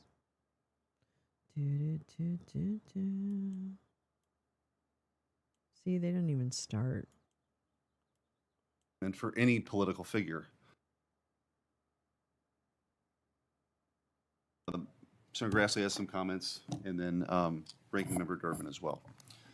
Today, the Senate Judiciary Committee meets to examine Operation Arctic Frost and the broader campaign of lawfare against President Trump, his allies, his lawyers, Republican organizations, members of Congress, and the American right. This hearing is not about relitigating the 2020 election, and it's not about saying anyone is above the law, and it's not about asking for special treatment for any political figure. It's about something more basic and far more dangerous, whether the coercive powers of the federal government were used as a political weapon against the opposition. In this country, law enforcement is supposed to investigate crimes. It's not supposed to investigate political movements. It's not supposed to map the opposition. It's not supposed to use subpoenas, search warrants, non-disclosure orders, telecom records, bank records, device searches, and secrecy tools to build a profile of one side of American politics. But that is what the evidence increasingly suggests happened here. The Biden administration was not just investigating a crime. They were seeking to dismantle a political movement. The American people deserve to know what Arctic Frost really was. Arctic Frost, and the effort to take down the American right, was broader, darker, and far more dangerous than anything we've seen in modern political history. The Biden administration launched a whole-of-government effort to identify, intimidate, bankrupt, and jail the people and institutions that made up President Trump's political world. It looks like a dragnet, a fishing expedition. It reached President Trump. It reached his lawyers. It reached former officials. It reached Republican organizations. It reached conservative institutions. It reached communications records. It reached members of Congress. It reached people and groups whose real offense appears to have been associating with President Trump and the American right. And today, as part of this hearing, we're releasing new documents that make this even more clear. One set of documents shows Jack Smith's prosecutors discussing how to get around speech and debate protections as they considered how to obtain information involving Republican members of Congress. These are not abstract constitutional questions. The speech and debate clause exists to protect the independence of the legislative branch from executive intimidation. Yet here we have prosecutors looking at Republican members and asking, in effect, how close they can get. In those messages, prosecutors discussed cloud data, phone records, notice, and whether they could, quote, get the cloud, not notify, and do the search without consulting the member, end quote. That should alarm every member of this body, regardless of party, and also the American people. Another set of documents shows communications between the Biden White House and Fani Willis's team in Georgia. Those records show Fulton County prosecutors reaching out to the White House counsel's office as they sought to interview former executive office of the president officials and the White House facilitating the executive privilege process. And in one remarkable email, a Biden White House official reacts to Fani Willis by saying, "Fani Willis is an icon. I can't help but to stan." Let me say that again. The Biden White House was gushing over Fani Willis being an icon. That is the language of political fandom. I wonder if the Biden officials found her embezzlement scheme iconic.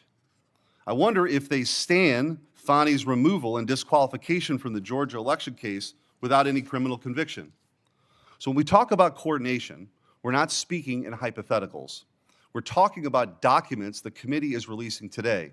We're talking about records. We're talking about the machinery of government turned in one direction. Look at the timeline. The Biden White House helped facilitate access to President Trump and Vice President Pence's government phones. White House Deputy Counsel Jonathan Su personally assisted the FBI in obtaining access to those phones as Arctic Frost was heating up. When the investigation expanded, It merged with the DOJ Inspector General's work. It swept in lawyers, former officials, devices, email accounts, iCloud accounts, the political organizations. It became the foundation for Jack Smith's case. At the same time, Fani Willis's office in Georgia was pursuing its own prosecution. I just want to clear the record up a little bit about Fani Willis and the investigation. First of all, to say that she was embezzling is absolutely a false and defamatory statement. No one ever found her as embezzling. So that is a flat out lie. And quite frankly, she should sue that son of a bitch. Because that goes beyond speech and debate as far as I'm concerned. That's one thing.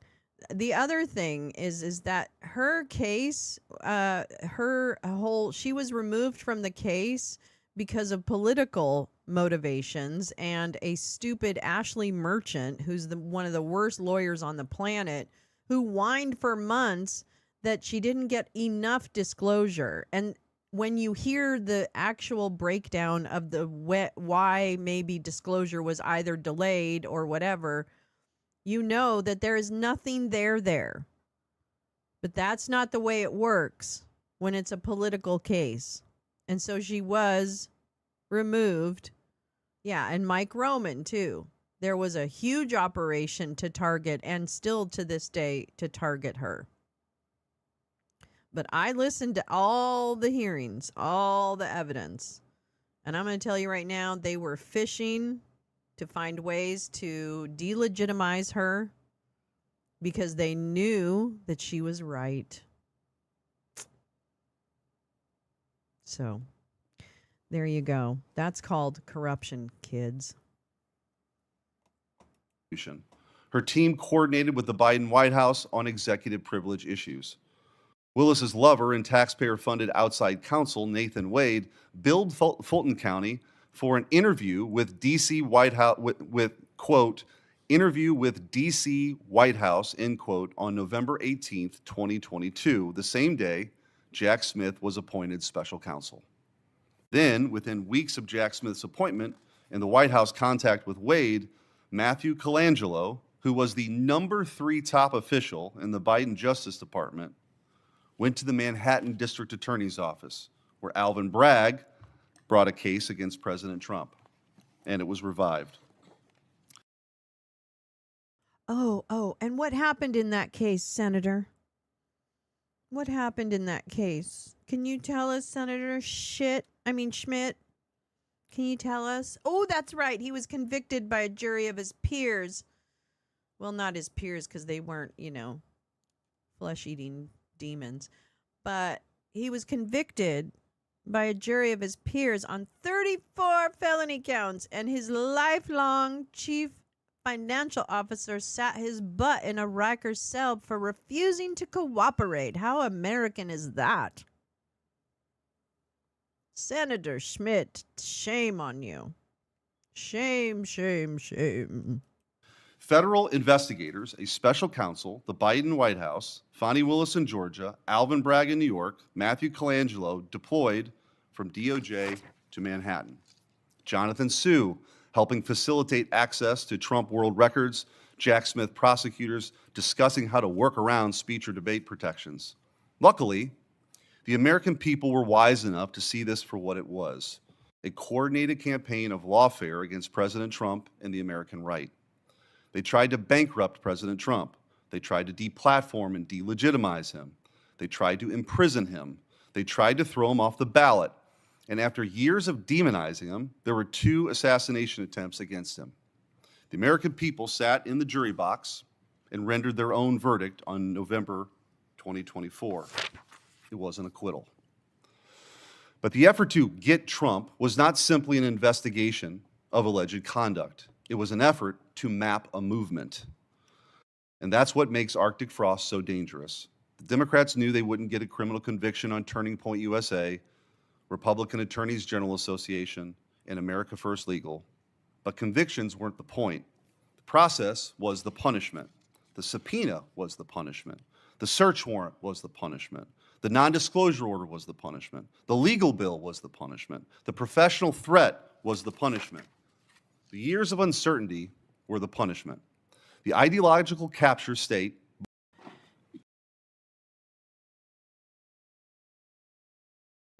to Congress to come to the Capitol in an effort to use violence to overthrow the election by the American people. The question here that you laid out recites normal investigatory steps that are taken. The effort by the president since January 6th is to rewrite history. I was in the House chamber that day. I was about 20 feet from where the shot was fired. I was there when the mob was breaking the glass on the doors in an effort to invade the House of Representatives and, quote, hang Nancy Pelosi. At the time, I couldn't believe it was happening, that it could happen in America, because in America, we have always enjoyed the benefit of the peaceful transfer of power. The truth here is that this insurrection occurred as a result of President Trump, who incited it, even though he had privately acknowledged that he lost the election, painful as it was for him to say. Roughly a week after the election, he said, "Can you believe I lost to this effing guy?" But later on, during his January 6th speech at the Ellipse, to the people he invited to come to Washington, Trump told the audience, "We must stop the steal. We're going to walk down Pennsylvania. We're going to the Capitol." Trump knew he had lost, but he wanted to incite, and he did incite, an insurrection anyway. And that's what happened. Following that speech, more than 2,000 people illegally breached the Capitol after their attack. At least 140 officers were physically injured defending our Capitol from a violent mob. 5 officers died in the aftermath.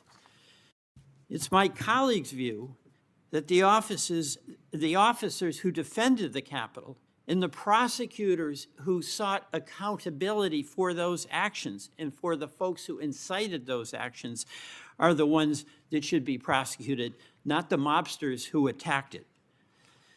Some of my colleagues still refuse to accept that Arctic frost was a legitimate investigation following the illegal insurrection that occurred when the mob attacked the Capitol on January 6th.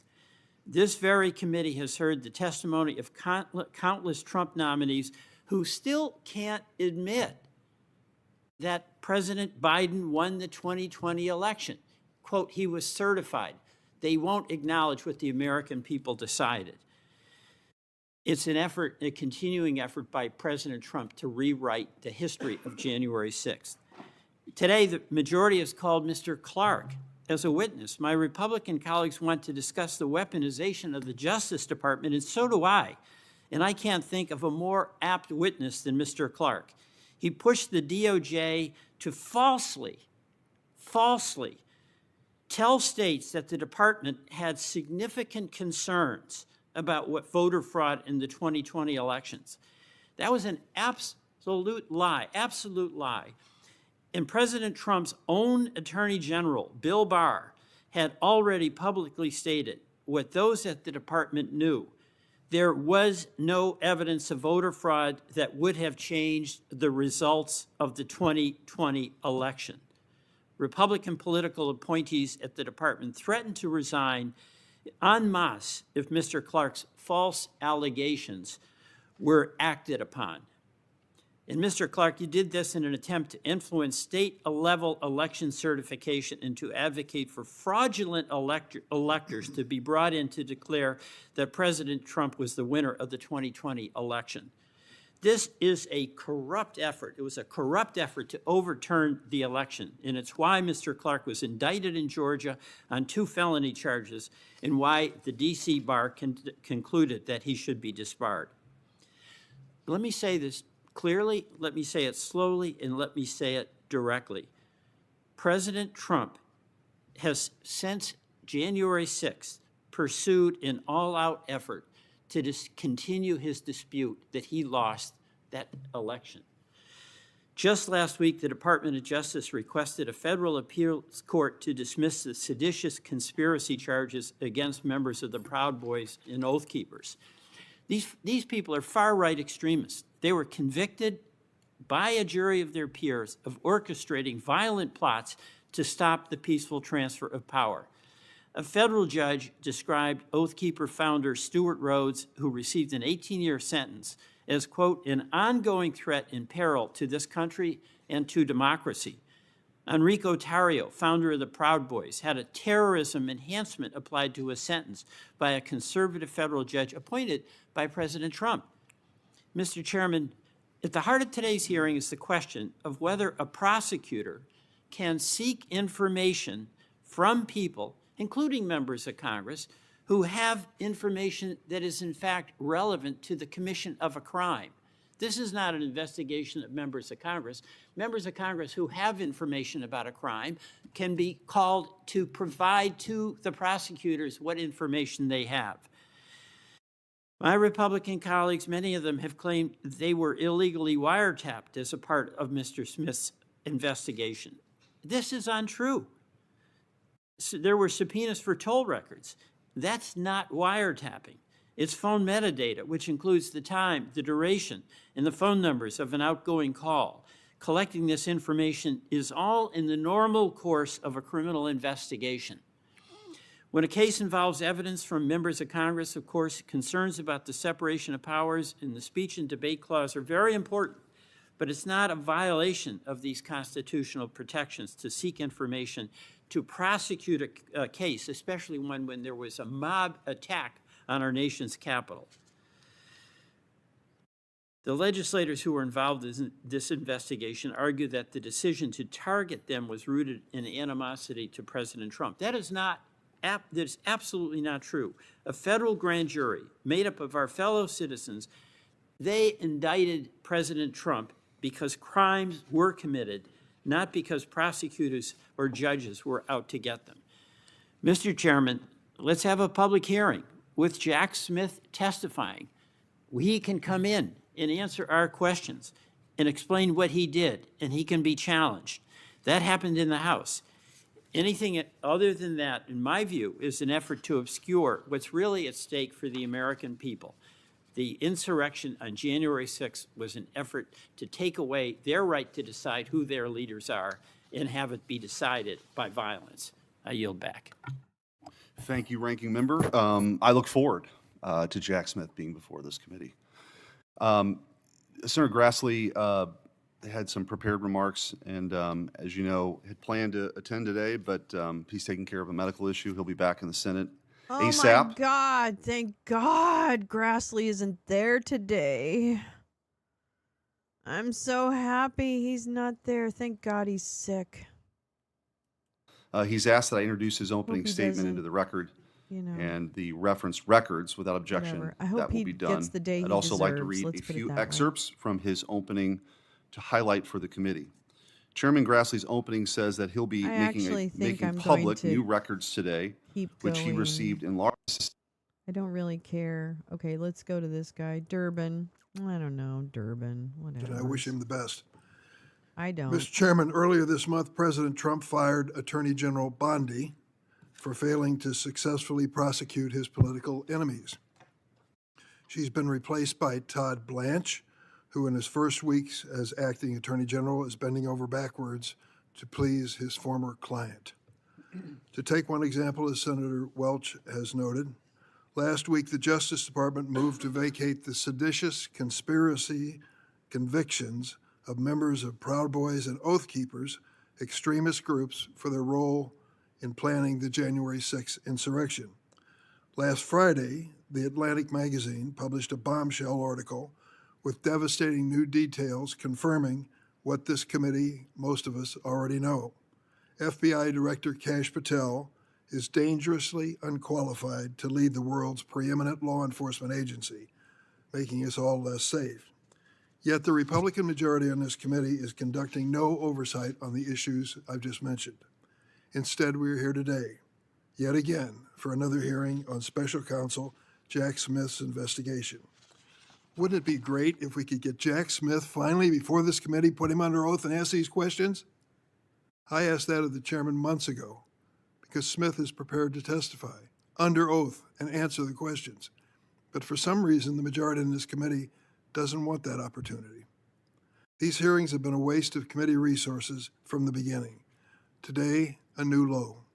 Instead of hearing from Mr. Smith, who investigated President Trump's failed efforts to overturn the 2020 election, we'll hear from Jeffrey Clark, who played a key role in these efforts. Mr. Clark, an environmental lawyer who was the acting Assistant Attorney General for DOJ's Civil Division at the end of 2020, became President Trump's biggest ally within the Department of Justice, seeking to advance the baseless claims of election fraud. Despite having no role in enforcing election or criminal laws or any legal background in any other topic other than noted. Mr. Jeff Clark's like, how do they remember all that? Why are they bringing up old stuff? I'm here to talk about what I know. Why are they bringing that up?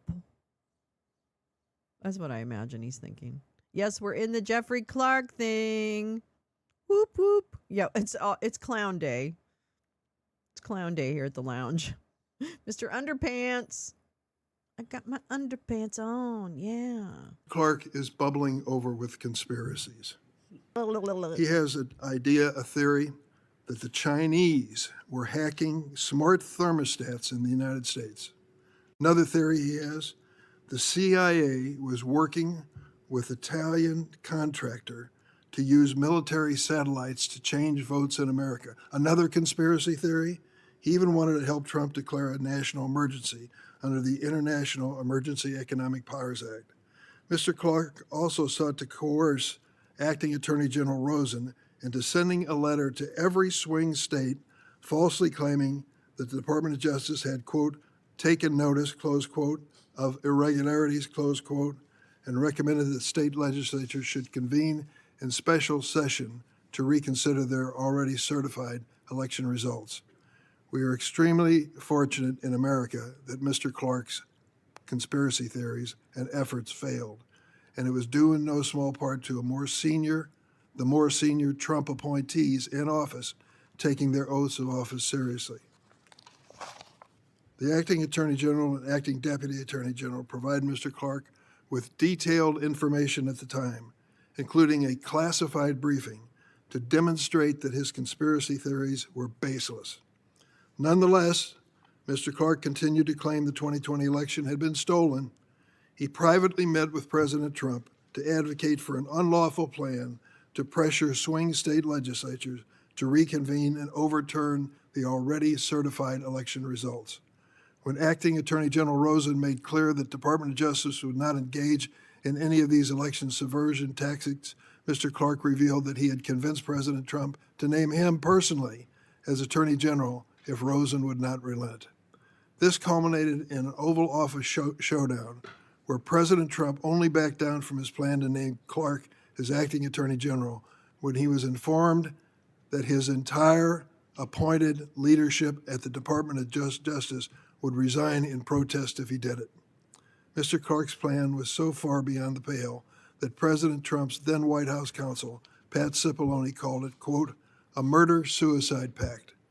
Acting Deputy Attorney General Richard Donahue called it, quote, batshit crazy.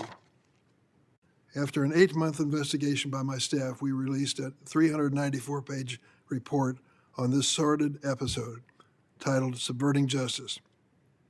Mr. Clark's actions were not just a stain on the Department of Justice, but on the legal profession as a whole.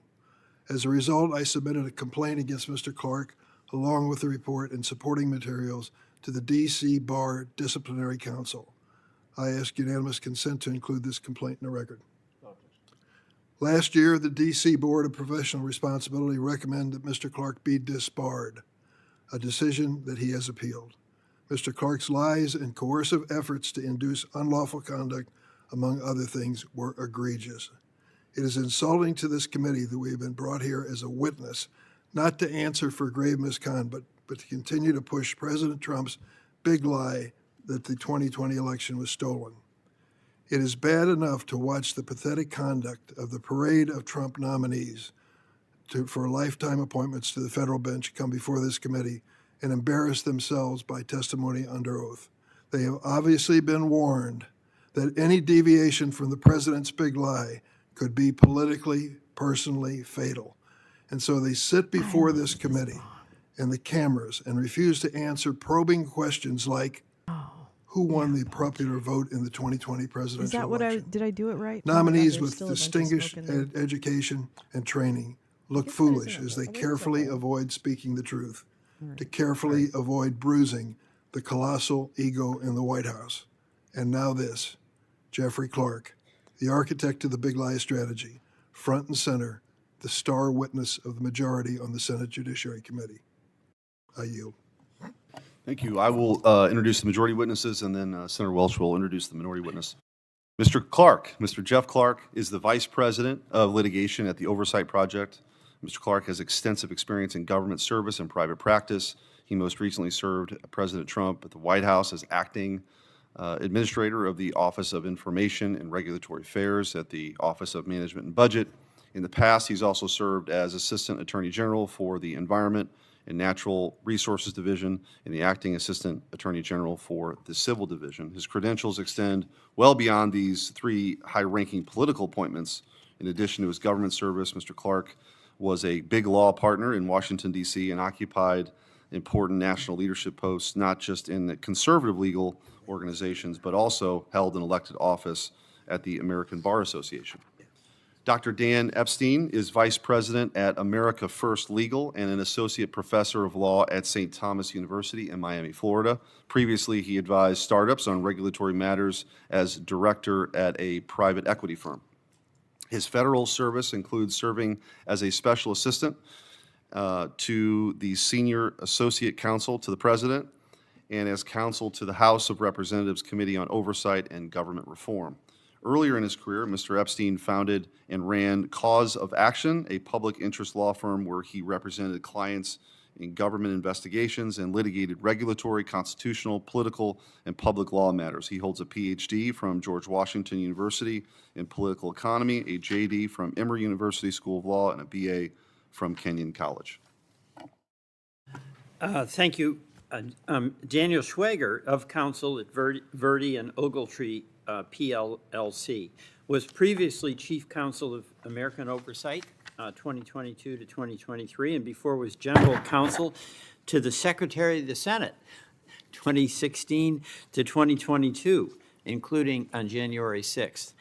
And from 2013 to 2011 to 2013, he was Chief Counsel and Staff Director to the House Ethics Committee, which for a time I served on, Mr. Chairman, and served as counsel with the Senate Ethics Committee from 2009 to 2011. And he served as a trial attorney in the Public Integrity Section from 2003 to 2009, and It's not that one. served as an assistant attorney, a district attorney in Manhattan, working in the official corruption unit from 1998 to 2003. Holds a JD from NYU School of Law and BA in Ethical Theory from Bates College. Welcome. Well, Okay, it's customary in this committee that the witnesses are sworn in before their testimony. If you'd please rise and raise your right hand. You know, did they even swear in Howard Nuttlicker? I don't think they swore Howard Nuttlicker in. Look at him. Look at this little guy. Just imagine him in his boxers. Okay, have a seat. Picking his We'll butt. get started with the witness testimony. Mr. Epstein, the floor is yours. Good morning, Chairman Schmidt, Ranking Member Welch, and distinguished members of the Subcommittee on the Constitution. President Donald Trump overcame the most vindictive weaponization of the justice system against an American leader in our nation's history. Partisan operatives sought to destroy him through a coordinated campaign of lawfare that began long before 2020 and reached its peak under the Biden administration.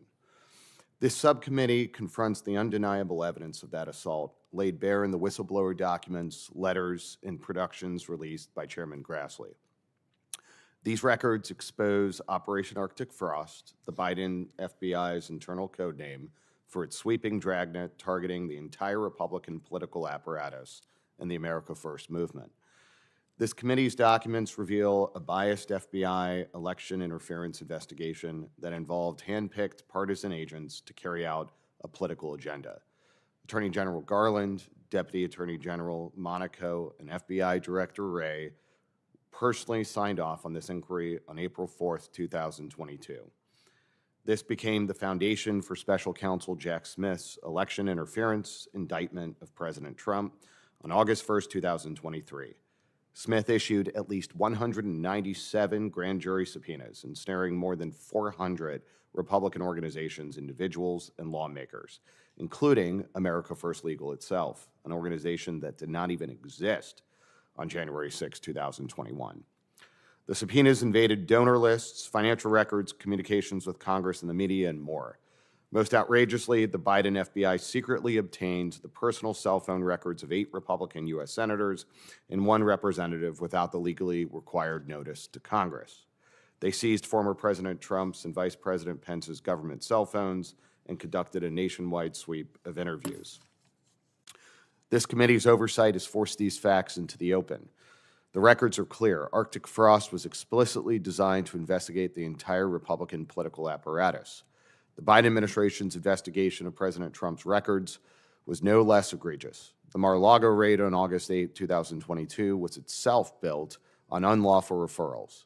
The National Archives' own former general counsel acknowledged that, quote, the PRA has no explicit provision on how to address concerns about suspected removal or destruction of presidential records, end quote.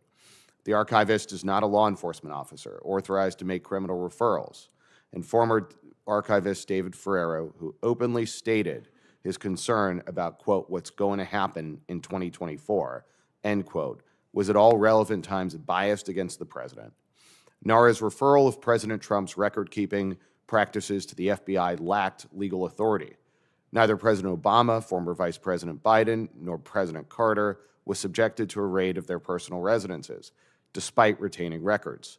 Before the special counsel case, courts were instructed to defer to negotiations between presidents and NARA.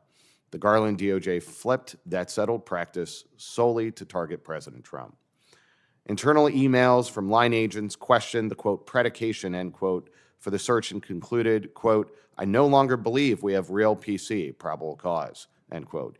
These are not Republican talking points. These are the words of career FBI agents who witnessed an entire enterprise of malicious prosecution, not legitimate law enforcement. Judge Eileen Cannon's dismissal of the prosecution on July 15, 2024, confirmed as much. The special counsel's appointment violated the Appointments Clause. His office was funded through an improper appropriation, and no constitutional basis existed for the search or the subsequent indictment. America First Legal's relentless FOIA litigation has been indispensable to proving this conspiracy. AFL's investigation found that Manhattan District Attorney's Office identified, quote, 36 responsive records, end quote, in response to our FOIA request for communications with the Biden DOJ mentioning Donald Trump. AFL's FOIA work has also exposed the ties between Matthew Colangelo, who descended from the third highest position in Biden's DOJ, to, quote, jumpstart, end quote, Bragg's prosecution, and the broader White House lawfare strategy. These disclosures, combined with the Arctic Frost documents, prove coordination between the federal government and state prosecutors against a presidential candidate in clear violation of federal election law. Reforms are possible. Special counsel appointments must require Senate confirmation. FBI investigative powers targeting political figures must be constrained by meaningful internal controls. State courts must never again be permitted to baselessly interfere with the election of federal officials over subject matter that Congress has assigned exclusive jurisdiction to federal authorities. Thank you. Thank you. Mr. Schwager. Thank you, Chairman Schmidt, Ranking Member Welch, Ranking Member Durbin, and I wish Chairman Grassley a speedy recovery. I've been asked to testify today regarding the role of predication and examination of evidence in judging investigations, including politically sensitive investigations, based on my experience and perspectives as a former corruption prosecutor at the state and federal level. I am not speaking on behalf of my current or any former employer. Today, I hope to share my perspective regarding the principles and common tools of nonpartisan investigations applicable to public corruption and any other complex matter, and the role of a nonpartisan review of evidence in determining or overseeing the path of an investigation, including its witnesses and subpoena recipients. I've also been a fierce nonpartisan defender of the prerogatives of the legislative branch, and the protection it needs from a potentially abusive and retributive executive branch.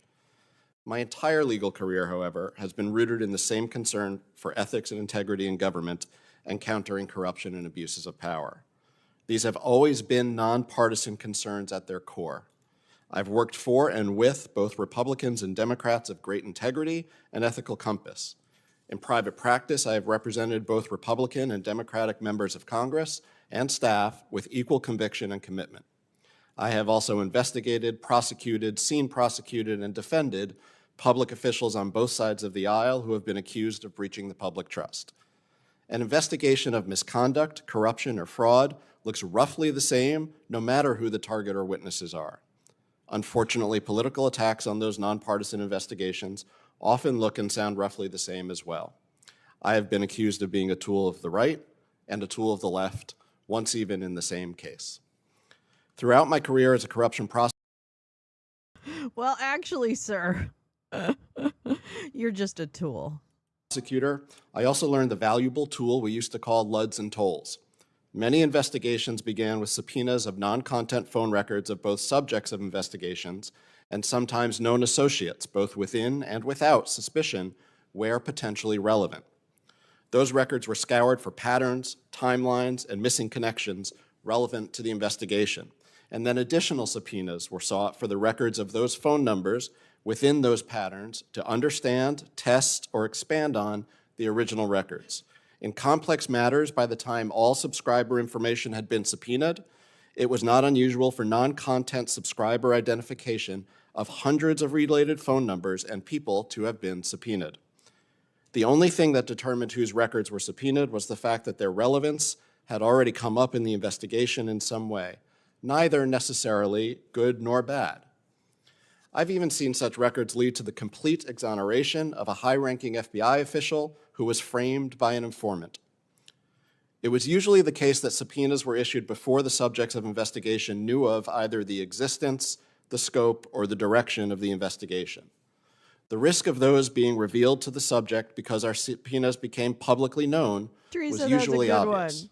For that Tom, reason, where are you non-disclosure okay? orders were I don't wanna appropriate think to about prevent either. public Yeah, knowledge of the take it investigative easy, steps, friend. they were regularly I'm sought. so sorry. To be clear, all searches for and seizures of information by the government implicate constitutional rights of regular people.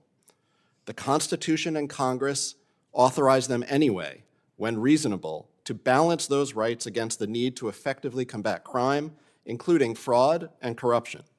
What is important when judging an investigation, however, is to examine all the available evidence and the reasonable predication for such investigation or actions.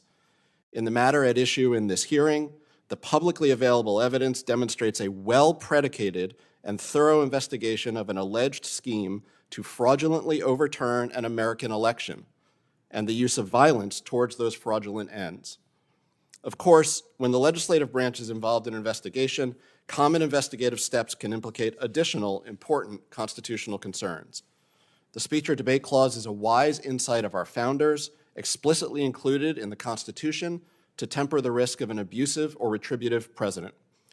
However, the executive and legislative branches have disagreed in and out of court for years about speech or debate, with only limited and sometimes contradictory guidelines from the lower courts and less by the Supreme Court. But a reasonable disagreement does not equal improper conduct. In summary, no person or investigation is perfect, but based on my training and experience, I believe the thorough investigation at issue here, which was called for after January 6th by courageous senators of both parties, was well predicated and followed the policies in place at the time in the Department of Justice to avoid infringing on anyone's constitutional rights. Thank you very much for allowing me to speak with you today, and I look forward to your questions. Thank you. Mr. Clark. Good morning. Mr. Chairman, ranking members, and members of the subcommittee. Ms. Clark, microphone. Yep. Mr. Chairman, ranking members, and members of the subcommittee, I look forward to rebutting the falsehoods and distortions I heard today, but I do want to deliver my opening statement. Arctic frost was not a routine investigation. It was a sweeping, multi-agency operation targeting hundreds of Americans, issuing nearly 200 subpoenas, seizing communications at the highest levels of the government, pointing a criminal case dagger at President Trump, that was all designed to destroy the populist Republican Party. I was in its crosshairs. Let me be clear. This testimony is not about my support for Republicans. It is about whether the machinery of government was used in a way that would alarm every American, regardless of party, and it was. First, what was Arctic frost? It was an investigation launched in 2022 under circumstances that flatly violated FBI protocol and all ethical standards, allowing a politically biased agent to open his own case.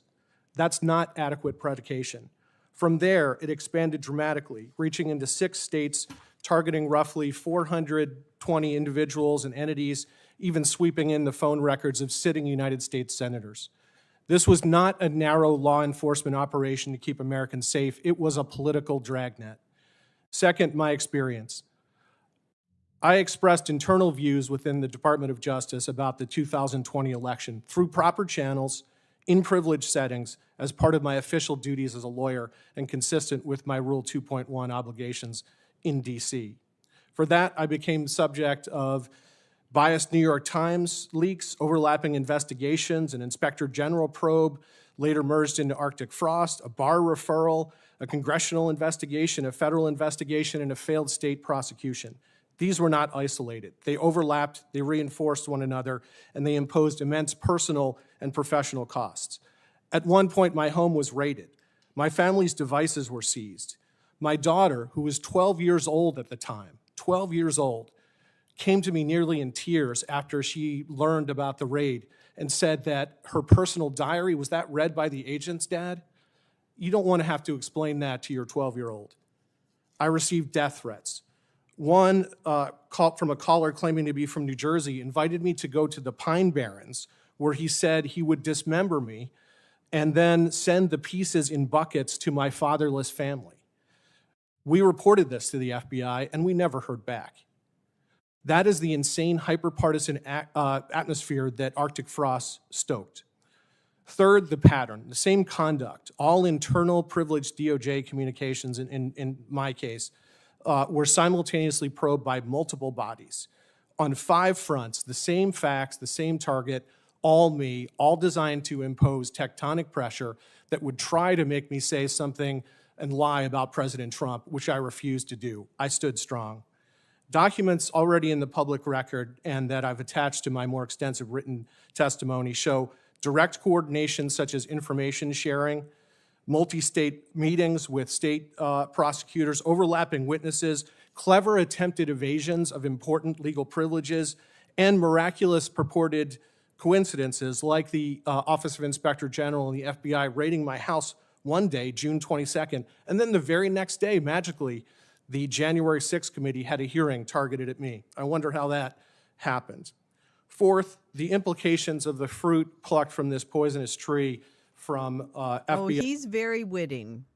Oh, Tom, this man, this piece of shit, he has delusions of grandeur. He wants to be the belle of the ball. He wanted to be the attorney general and just have everything the way he wanted. So he was so witting. Total witting. And one thing he failed to mention was not only was he referred to the DC bar, but the DC bar literally disbarred him. And that's after adjudication of evidence and testimony about his breach of ethical conduct, to put it lightly. And my man, Phil Hamilton Fox, the silver fox of the DC Board of Professional Responsibility. You know, oh, I would think they would, Tom. My man handled that one and was pretty okay, actually. Actually, it wasn't, to me, Phil's best work. I think Phil's best work so far that I've seen, that I've been witness to, was Rudy Giuliani. But anyway, yeah, so I think he was a little milquetoast on Jeffrey Clark. But you know what? Everybody has a bad day. So anyway, just to put a pin in it, or no, put a period on it. He got disbarred after evidence. It's not just like, oh, should we disbar him? Maybe we should. Okay. All right, you're disbarred. No, it's like weeks of evidence and testimony.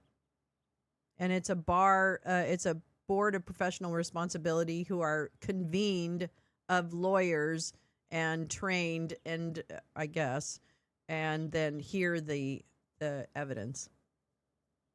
It was fun to watch. I know we were kind of naughty, but we won't be naughty next time. We're not supposed to watch them, but that's okay. Sometimes we're naughty. Sometimes people are naughty. It's for a good cause. Okay, here we go. Agent Tebow. If an investigation is launched improperly, then what follows is tainted. If internal watchdog materials are merged into criminal probes, as happened here with the OIG investigation that morphed into Arctic frost, you've violated what the Inspector General's office is designed to do. And now it's conflicted, and now it cannot look at DOJ's own conduct in that investigation. Fifth, the broader context. Arctic frost did not occur in isolation. It fits within a pattern of Biden autopen wielders expanding investigative powers against political opponents using lower thresholds, broader definitions of threat, and increasing coordination across institutions. Even the religious rights of Americans were no barrier to the Biden DOJ and FBI. They weaponized against Catholic Latin mass goers, calling them potential violent extremists. They weaponized against conscientious abortion protesters who were pro-life. It didn't matter to them. The leftist orthodoxy had to be kowtowed to. This committee has to ask the question, where are the limits and what should they be? And I think you need to expose on the record all of the Arctic frost documents, as Senator Grassley has been doing, as Chair Grassley has been doing, so that the American people understand the multi-state, multi-agency, all of government, as Chair Schmidt indicated, that was weaponized against President Biden and any of his allies. Thank you, the witnesses. I'll start off. Mr. Clark, I want to ask you, you referenced the you being targeted not just by Arctic frost, but in Fulton County, multiple proceedings. In that proceeding in Fulton County specifically, you and your lawyers sought documents, communications, including Nathan Wade's billing entries for his conference with White House counsel, the interview with D.C. White House, but Judge McAfee placed certain materials reviewed in camera under seal. Why are those, could you explain to the committee, why are those sealed communications so important? Well, thank you for that question. Look, we don't know what's in the communications until we see them. We obviously called for them. We think we have a right to show them, and we think part of the correspondence showed that the Justice Department did not give what's called TUI authorizations to Fani Willis so that she could put witnesses from the Justice Department in front of the grand jury. And we posed the obvious question of, if she can't produce any witnesses from the Justice Department against me, then how could she possibly proceed with her case? We think the judge erred in not recognizing that that was a serious Brady issue, but he decided after he looked at the documents to put them under seal. I think this body, and I think the Justice Department, could get access to those materials. In kind of zooming out then, beyond just what you endured through all of this, you've described Arctic frost as part of a coordinated effort, not just to simply punish individuals, but destroy the infrastructure around President Trump and a movement, really. Explain what you mean by that. Sure. Maybe it's easiest actually to start with the weaponization of the Barr complaint process, which some call part of lawfare, others call barfare now. The 65 Project was created by David Brock, who is a super leftist Democrat activist. And he specifically admitted in a scoop story he gave to Axios with Jonathan Swan, who's now at the New York Times, that his whole purpose was to make conservative lawyers adjacent or who represented President Trump, toxic in their legal communities so that they could not get jobs and so that their reputations would be destroyed, so that no one else would represent the conservative movement. That sounds like he knows that you guys are a bunch of corrupt motherfuckers, and like anyone would not recommend corrupt motherfuckers to any jobs. So sorry, this is your actions, sir, are what drive people's reactions to it. You fucking idiot. It's a complete act of destruction aimed at our adversary system. We can't have a system in which only one party can have election lawyers. David Boies and Professor Lawrence Tribe in Bush v. Gore in 2000, they faced no ethical consequences, but somehow if you're a Republican lawyer, if you're a John Eastman or a Rudy Giuliani, or you're a me, you are treated to an entirely different standard, and it's designed to try to shame. Dr. Epstein, I want to ask you, you've reviewed the documents, and this is just a myriad, this is a web, right? You've got DOJ, you've got DOJ, OIG, NARA, Jack Smith, the Biden White House, Fulton County, Manhattan. You've got all these actors. Does this look like some isolated law enforcement effort? Does this look like a coordinated attempt to take down a chief political rival and anybody that had any support for him?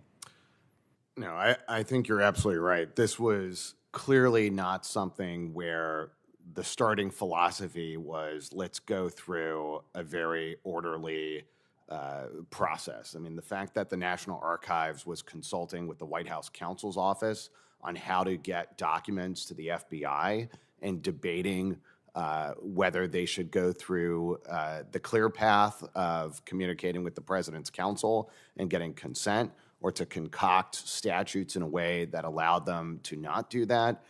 The fact that you had coordination between Bragg's office and the Department of Justice, which when the House of Representatives asked that question to the Attorney General, he denied it. But the existence of responsive records clearly indicates that there were communications. I think this raises the significant risk that this was not a sober investigative process.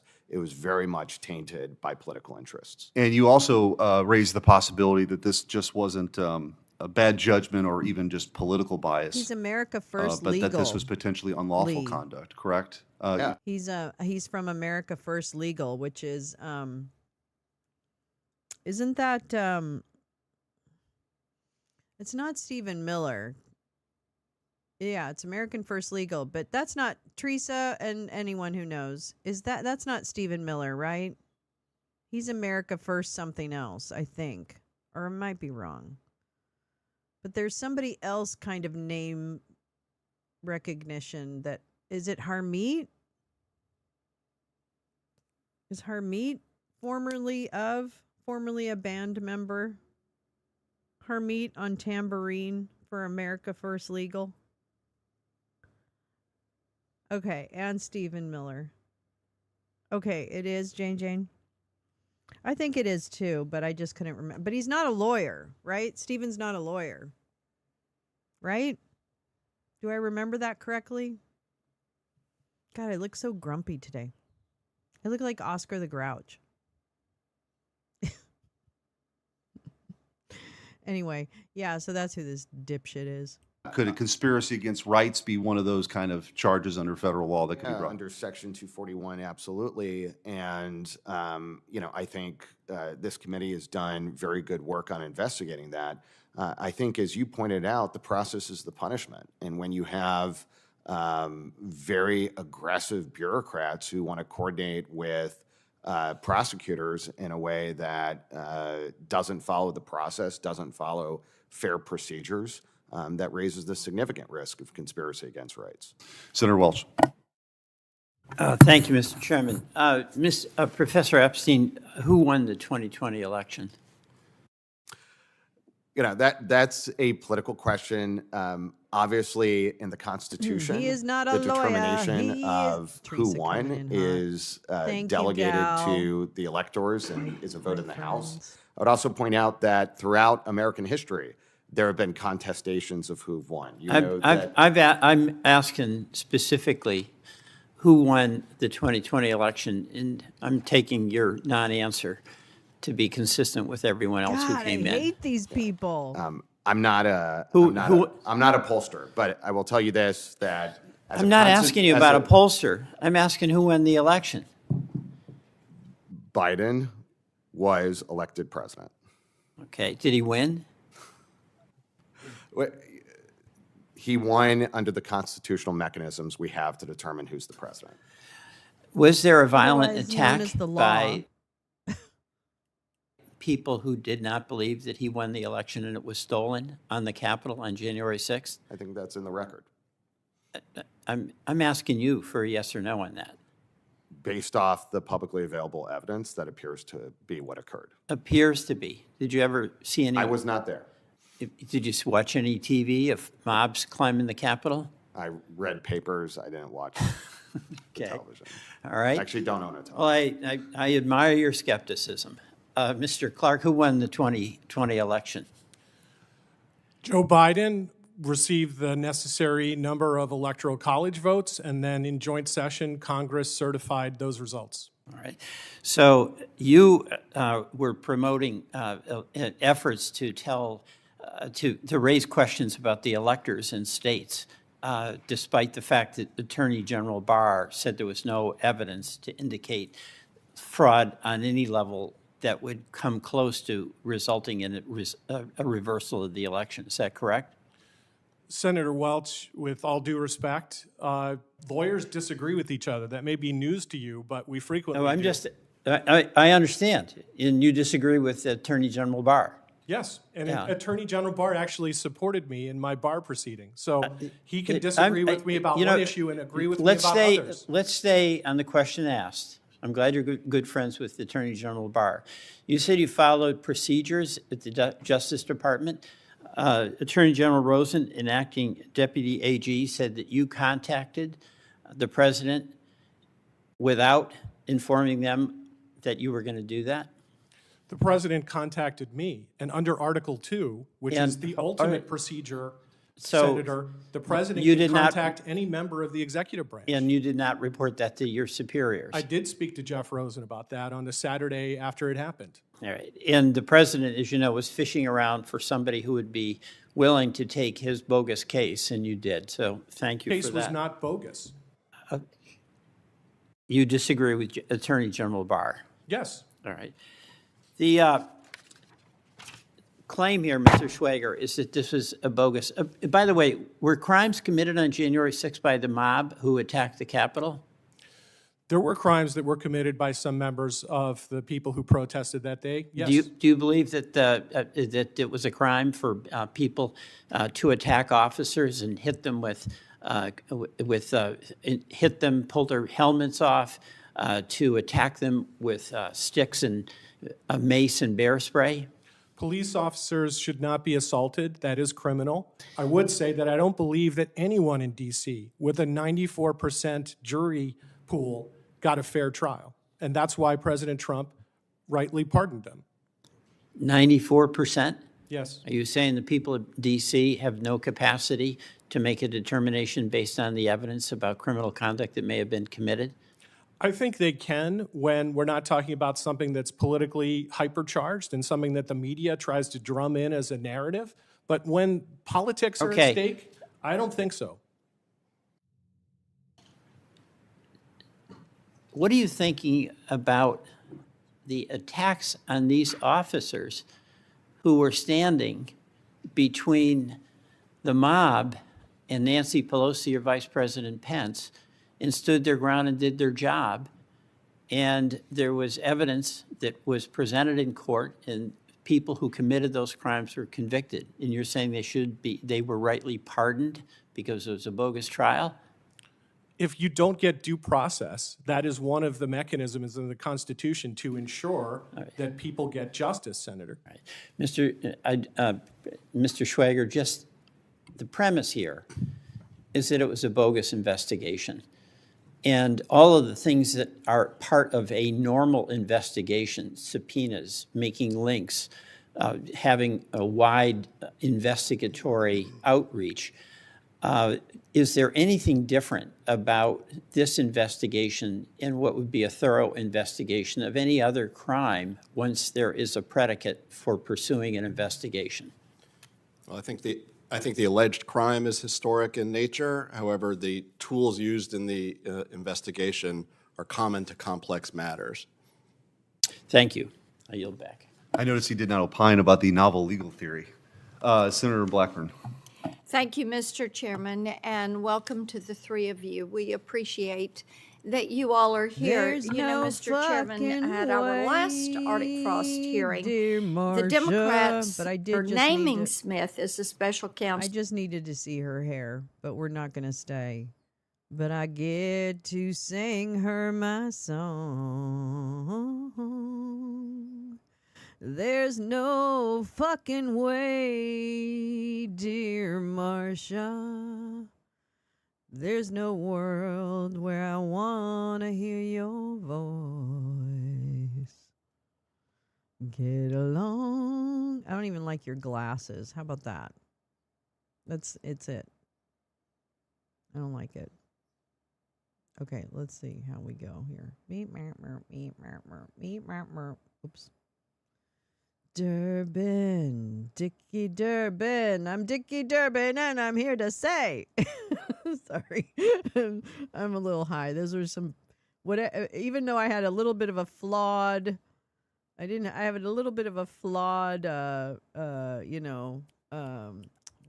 fuck was I gonna say? I had a little bit of a flawed tactic or execution. I definitely got something that I needed from this bong. And I just want to say, I love this thing. I think it's so great. Yes, Aquanet. There is not enough. She is actually the reason the ozone is actually as damaged as it is. I'm not kidding. Look it up. All right, here we go. Durbin. All these questions and all these charges about Jack Smith. Where's Jack Smith? Months ago, I said to the chairman of the committee, bring him here, put him under oath, ask these questions directly. Not ready, we're not going to do it. Well, I think tells the whole story. I believe he should be here and should tell his version of the story, under oath. Mr. Clark, the White House visitor log only appeared to record appointments with you on December 22nd, 2020, and January 3rd, 2021. But we know you had more conversations with President Trump between those dates, because Deputy Attorney General Donahue reprimanded you on January 2nd, 2021 for continuing to violate Department of Justice White House contacts policy. Mr. Clark, what was your primary form of communication with President Trump during this time period? Senator, I'm not going to answer questions about my communications with the president while I was in the executive branch. That's privileged. You can't even tell us that you had a conversation. You've already volunteered that. The public information that's come out about that in terms of what was in the January 6th report is one example. I won't dispute that, but I'm not going to tell you exactly when I talked to him, how I talked to him. These are all privileged matters. It was a conversation where President Trump indicated he would appoint you acting Attorney General in person or not. Again, key questions by consistently invoking the Fifth Amendment against self-incrimination while under oath.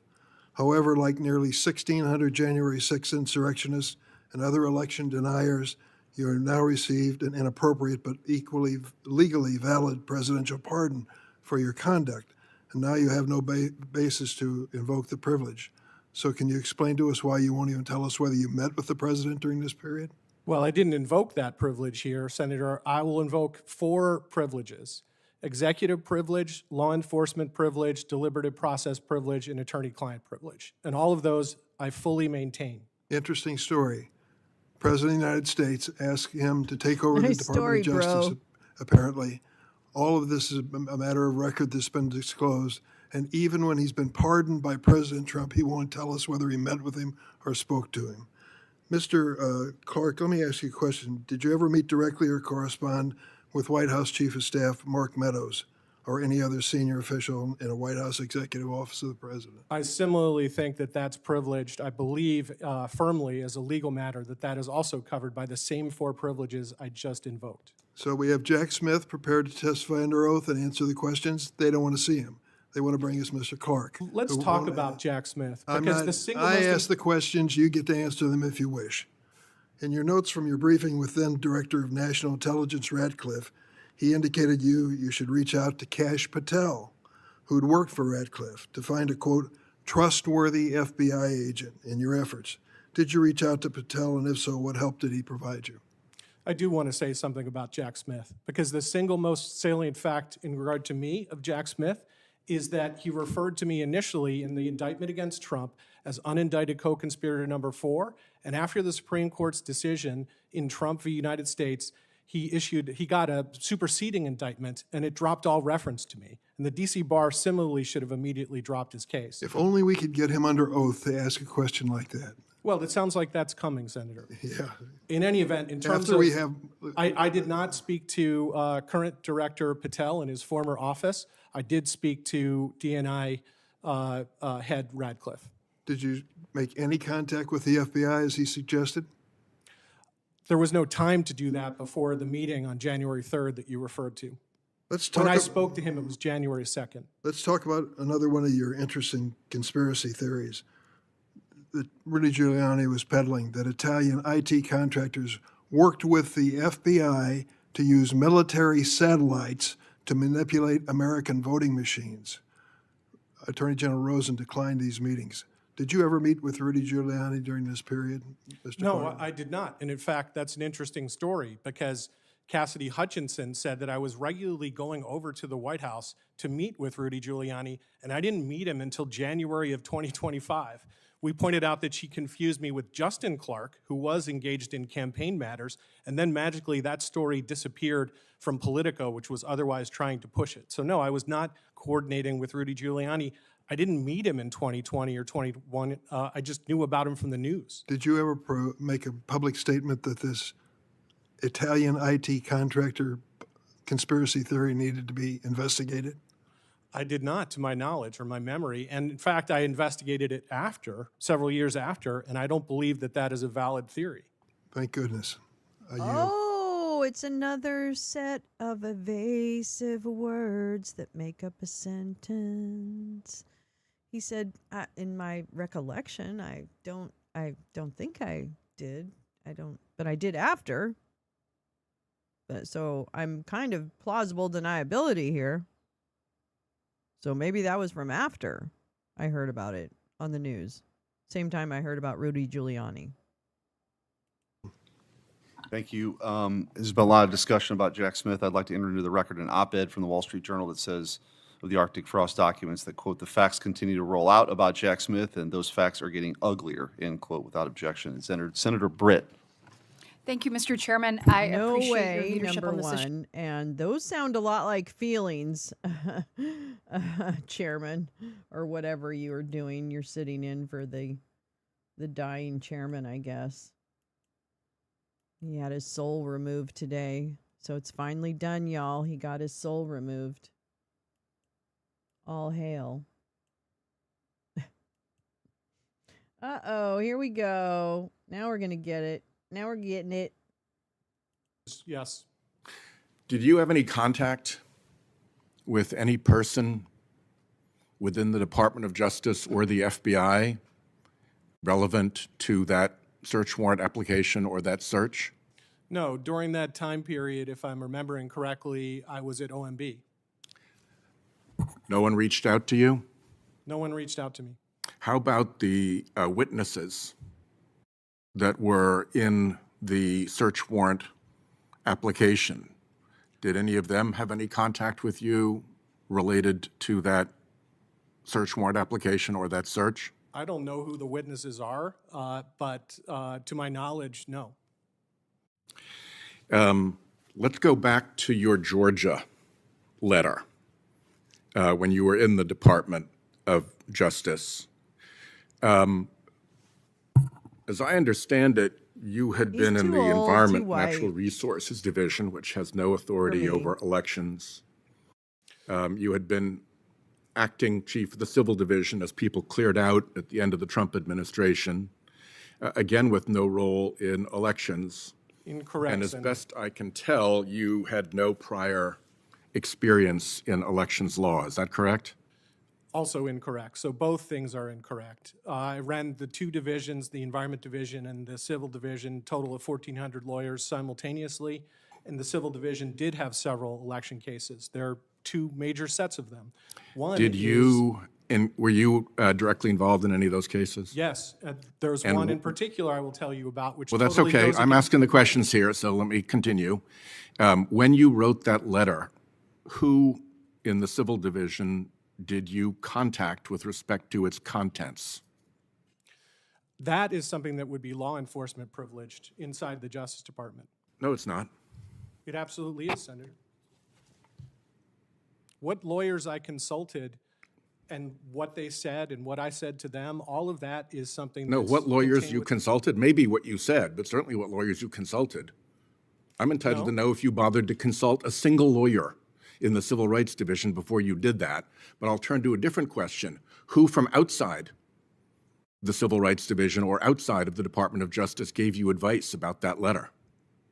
In terms of that letter, again, anything related to how that letter was formulated is law enforcement privileged.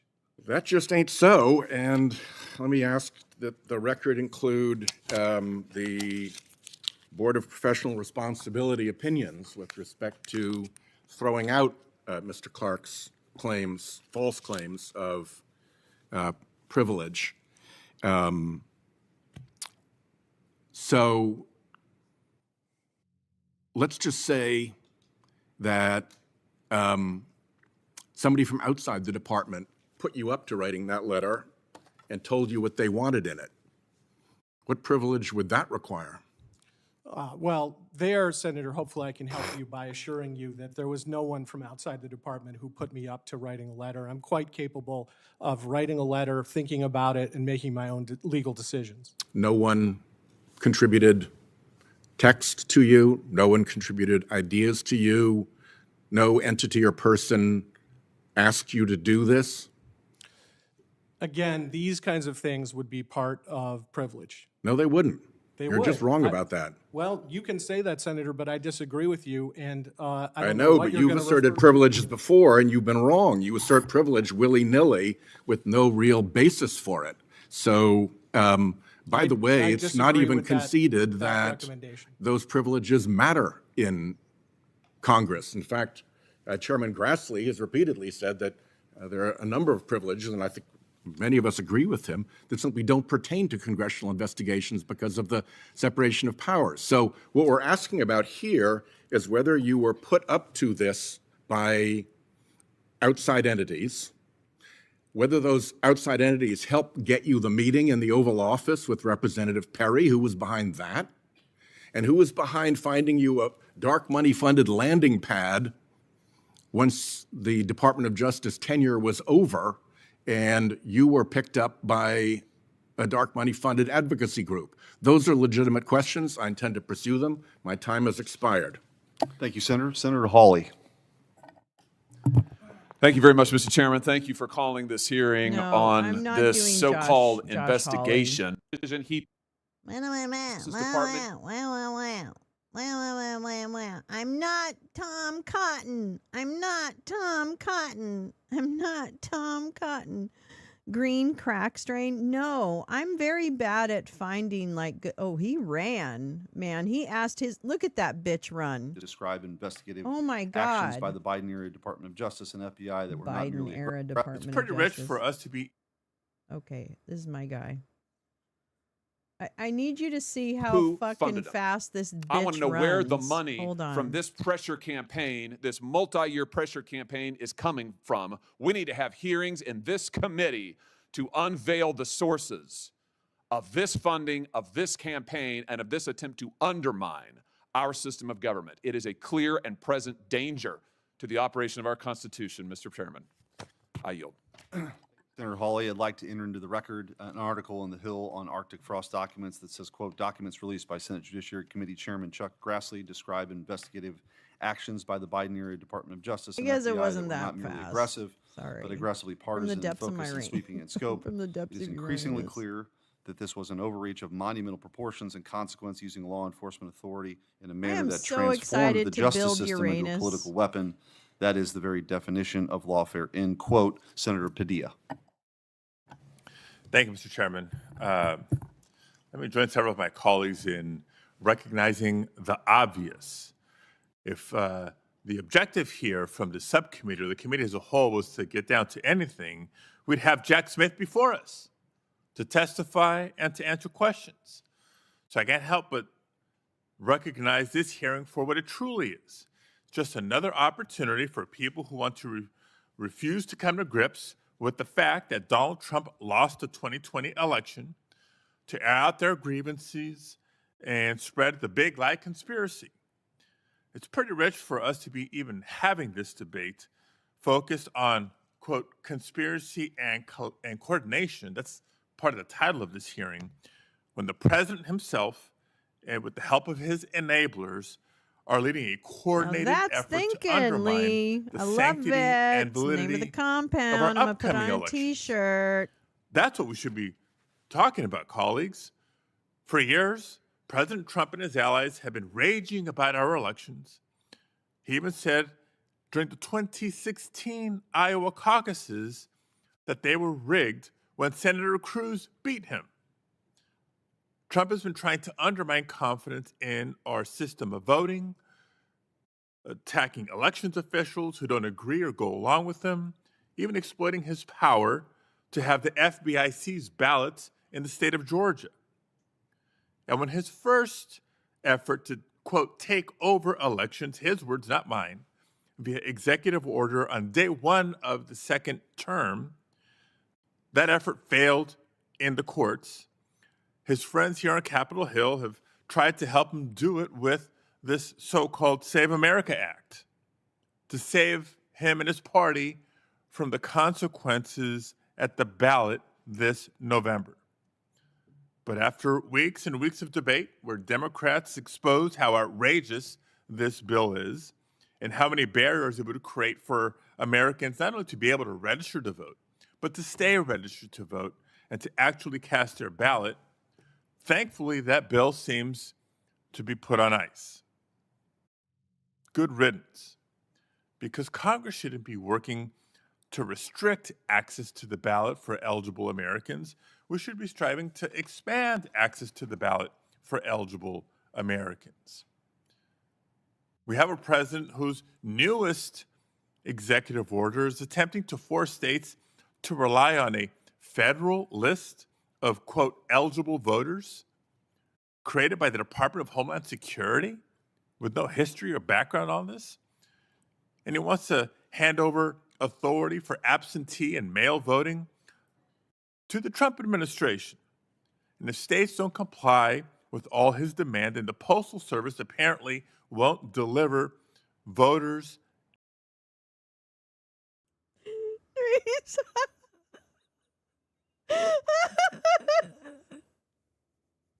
Oh my God, I love my friend so much. Teresa, that is so good. That is so good. Don't think that I'm not putting that on the shirt.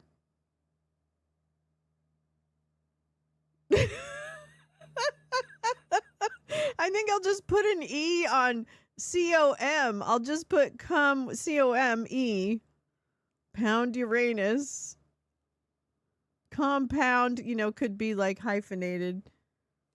Like, like come to summer camp, right, kind of thing. That's the vibe. Oh my God. My friends are just so fucking awesome. I love you. I love you, Teresa, so much. I'm so happy we met so many years ago. I just am so grateful. I love it. A picture of a summer camp above it, right? Like a little summer, like a little campfire,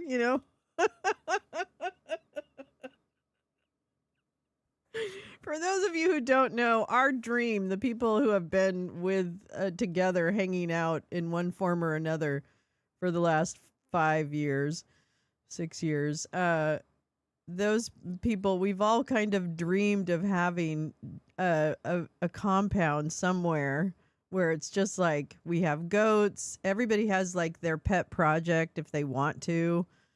And it's just cooperative and nobody gets in anybody's business and everyone just chills. And you can either like be off on your own or you can be with the group. You know what I mean? Like there's no expectations. No expectations. That's like the tagline. No expectations. Although don't be a dick, I guess. There's rules. I mean, don't be an asshole. But anyway, the point is that we've dreamed of having this compound with goats to make goat cheese and, like have goats.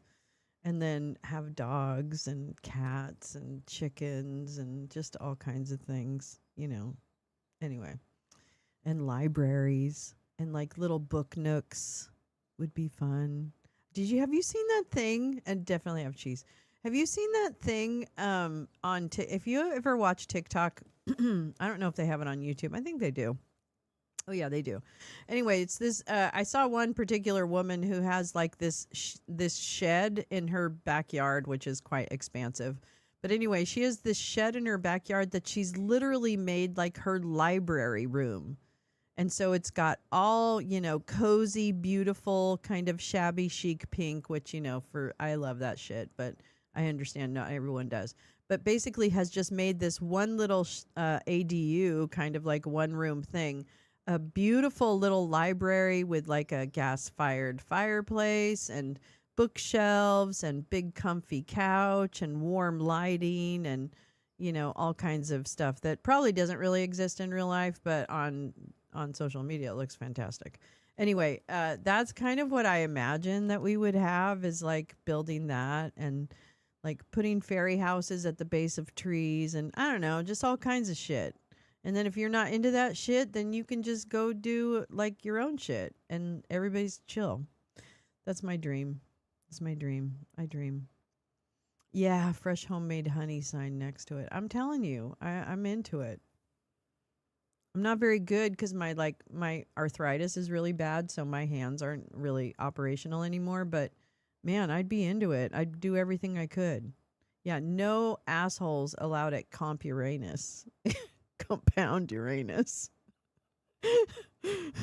A bunch of little houses with the common areas, right? On a lake. Yes, because we need lakes and we need northern lights. Lee gets it.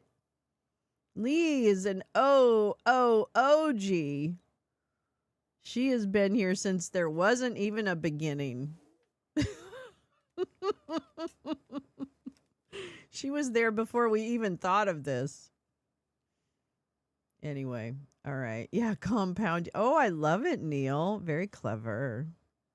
Very clever. My shack will have solar. Yeah, 100%. Oh, yeah. As much renewable shit and energy and composting and weed growing and all kinds of stuff, man. Sure. I think all of that, all of the above. I'm in. We just got to find the land. And we'll get it going. I love it. Doesn't it sound lovely? Doesn't it sound idyllic? A greenhouse, a really beautiful greenhouse. And meadows, a meadow. I love meadows. God, meadows are so beautiful. What a great, what art, how does nature create so much fucking art? Ah, man. I don't know. I got to get out there. No small to medium nuclear reactors either. That's right. No data centers within 1,000-mile radius.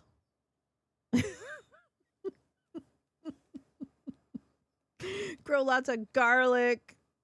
Oh, yeah, of course. No, the weed is absolute. Oh, yeah, the best. In Vermont, you get fireflies. That's true. Hi, Laura. How are you? I love Vermont. Vermont's one of the most beautiful places on earth. I'm telling you, there's so many beautiful parts of this country. I would totally be down to clown. Yeah, we'd have tin can phones. Oh. I don't know. I just feel like we could have book club. I don't know. I just think it'd be really chill. And we could all go vote together. We don't have to vote the same, but we could all ride to the polls together, and conserve fuel.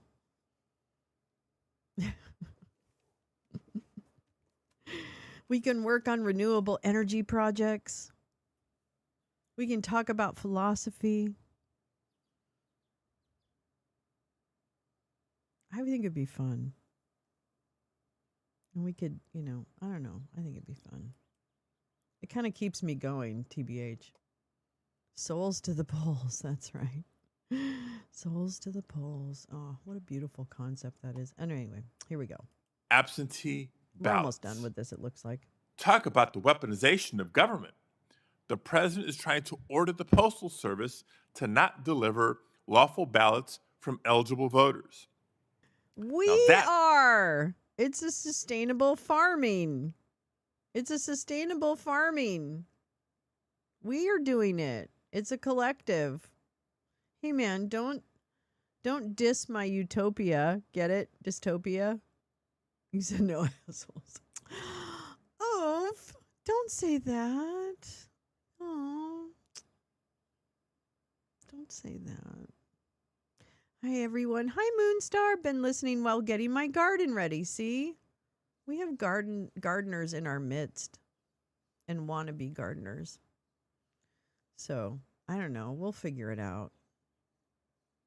If you get land with a freshwater spring, I could build a hydro generator. Fuck yeah, Tom. Fuck yeah, you can. We could have a t-shirt making business. Yeah, there's thinking, Jane. I love it. My kale that survived under the ice sheet flowered today. Oh, that sounds beautiful. That sounds beautiful. Does kale usually get harvested in the fall? Does it usually get harvested in the fall? Is it like a fall, like a cabbage kind of thing? I got both those category. Oh, okay. Gardener and wannabe. Yeah, Jane, you and me both. Pick leaves. Oh, you can pick them now? Younger is nicer. Oh, okay. Got you. All right. So, yeah, you can it's preferable to pick early in the season. I get it. I love kale. Oh, I love a good kale. Flowering is mostly not desired in greens. I would imagine that means it's either past its production. Does that make sense? In producing greens. Right. Okay. I see what you're saying. I'm getting peppers and tomatoes. Oh my God. I so want to do something, and I need to get out of, part of me needs to get out of the city, and part of me will not be getting out of the city. So that's not feasible at this point in time. I love arugula flowers. Oh, I bet that's pretty. I haven't seen them before. I'll have to look it up. All right, let's hear Alex Padilla rip Jeffrey Clark a new asshole right through those boxers. So there. Oh, for eating. Oh, okay. It's profoundly so un-American. Unsophisticated. And I have no doubt it's also illegal and unconstitutional and will face that proper fate in a court of law.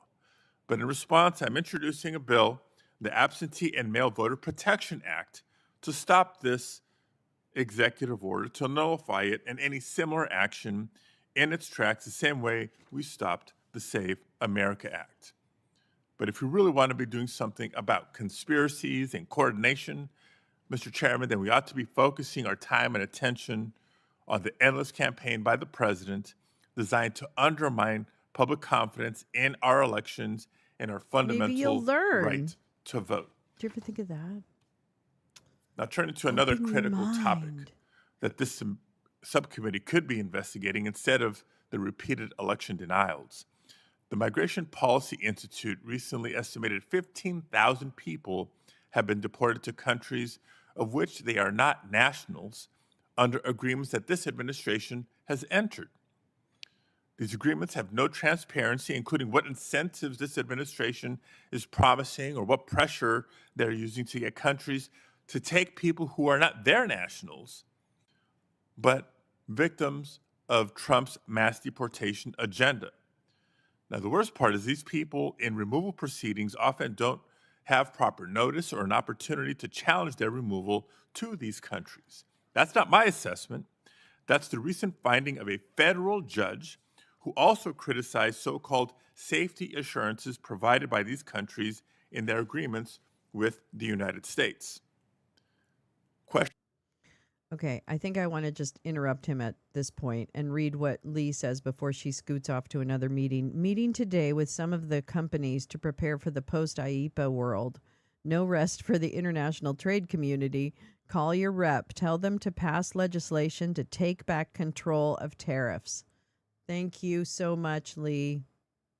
Not growing anything this year. It all ends up as, I know, honey Max, you've had such issues with that. I don't know, maybe that's what, you gave such delicious food to the fauna. Thank you, Lee. Really appreciate you. Thanks for that. Question for Mr. Schwager.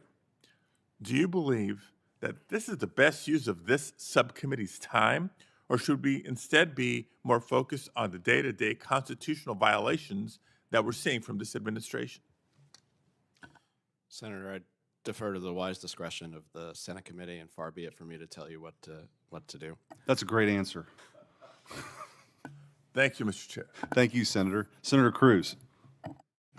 Thank you to the wise chairman. There's no way. Mr. Chairman, in the last hearing, we proved that Arctic Frost was no rogue operation. Wolverine. It was authorized at the highest level. I'm not gonna listen to the Walmart Wolverine. You can't make me listen to this Walmart Wolverine. You can't make me hear him. You cannot. The Timu Zodiac Killer.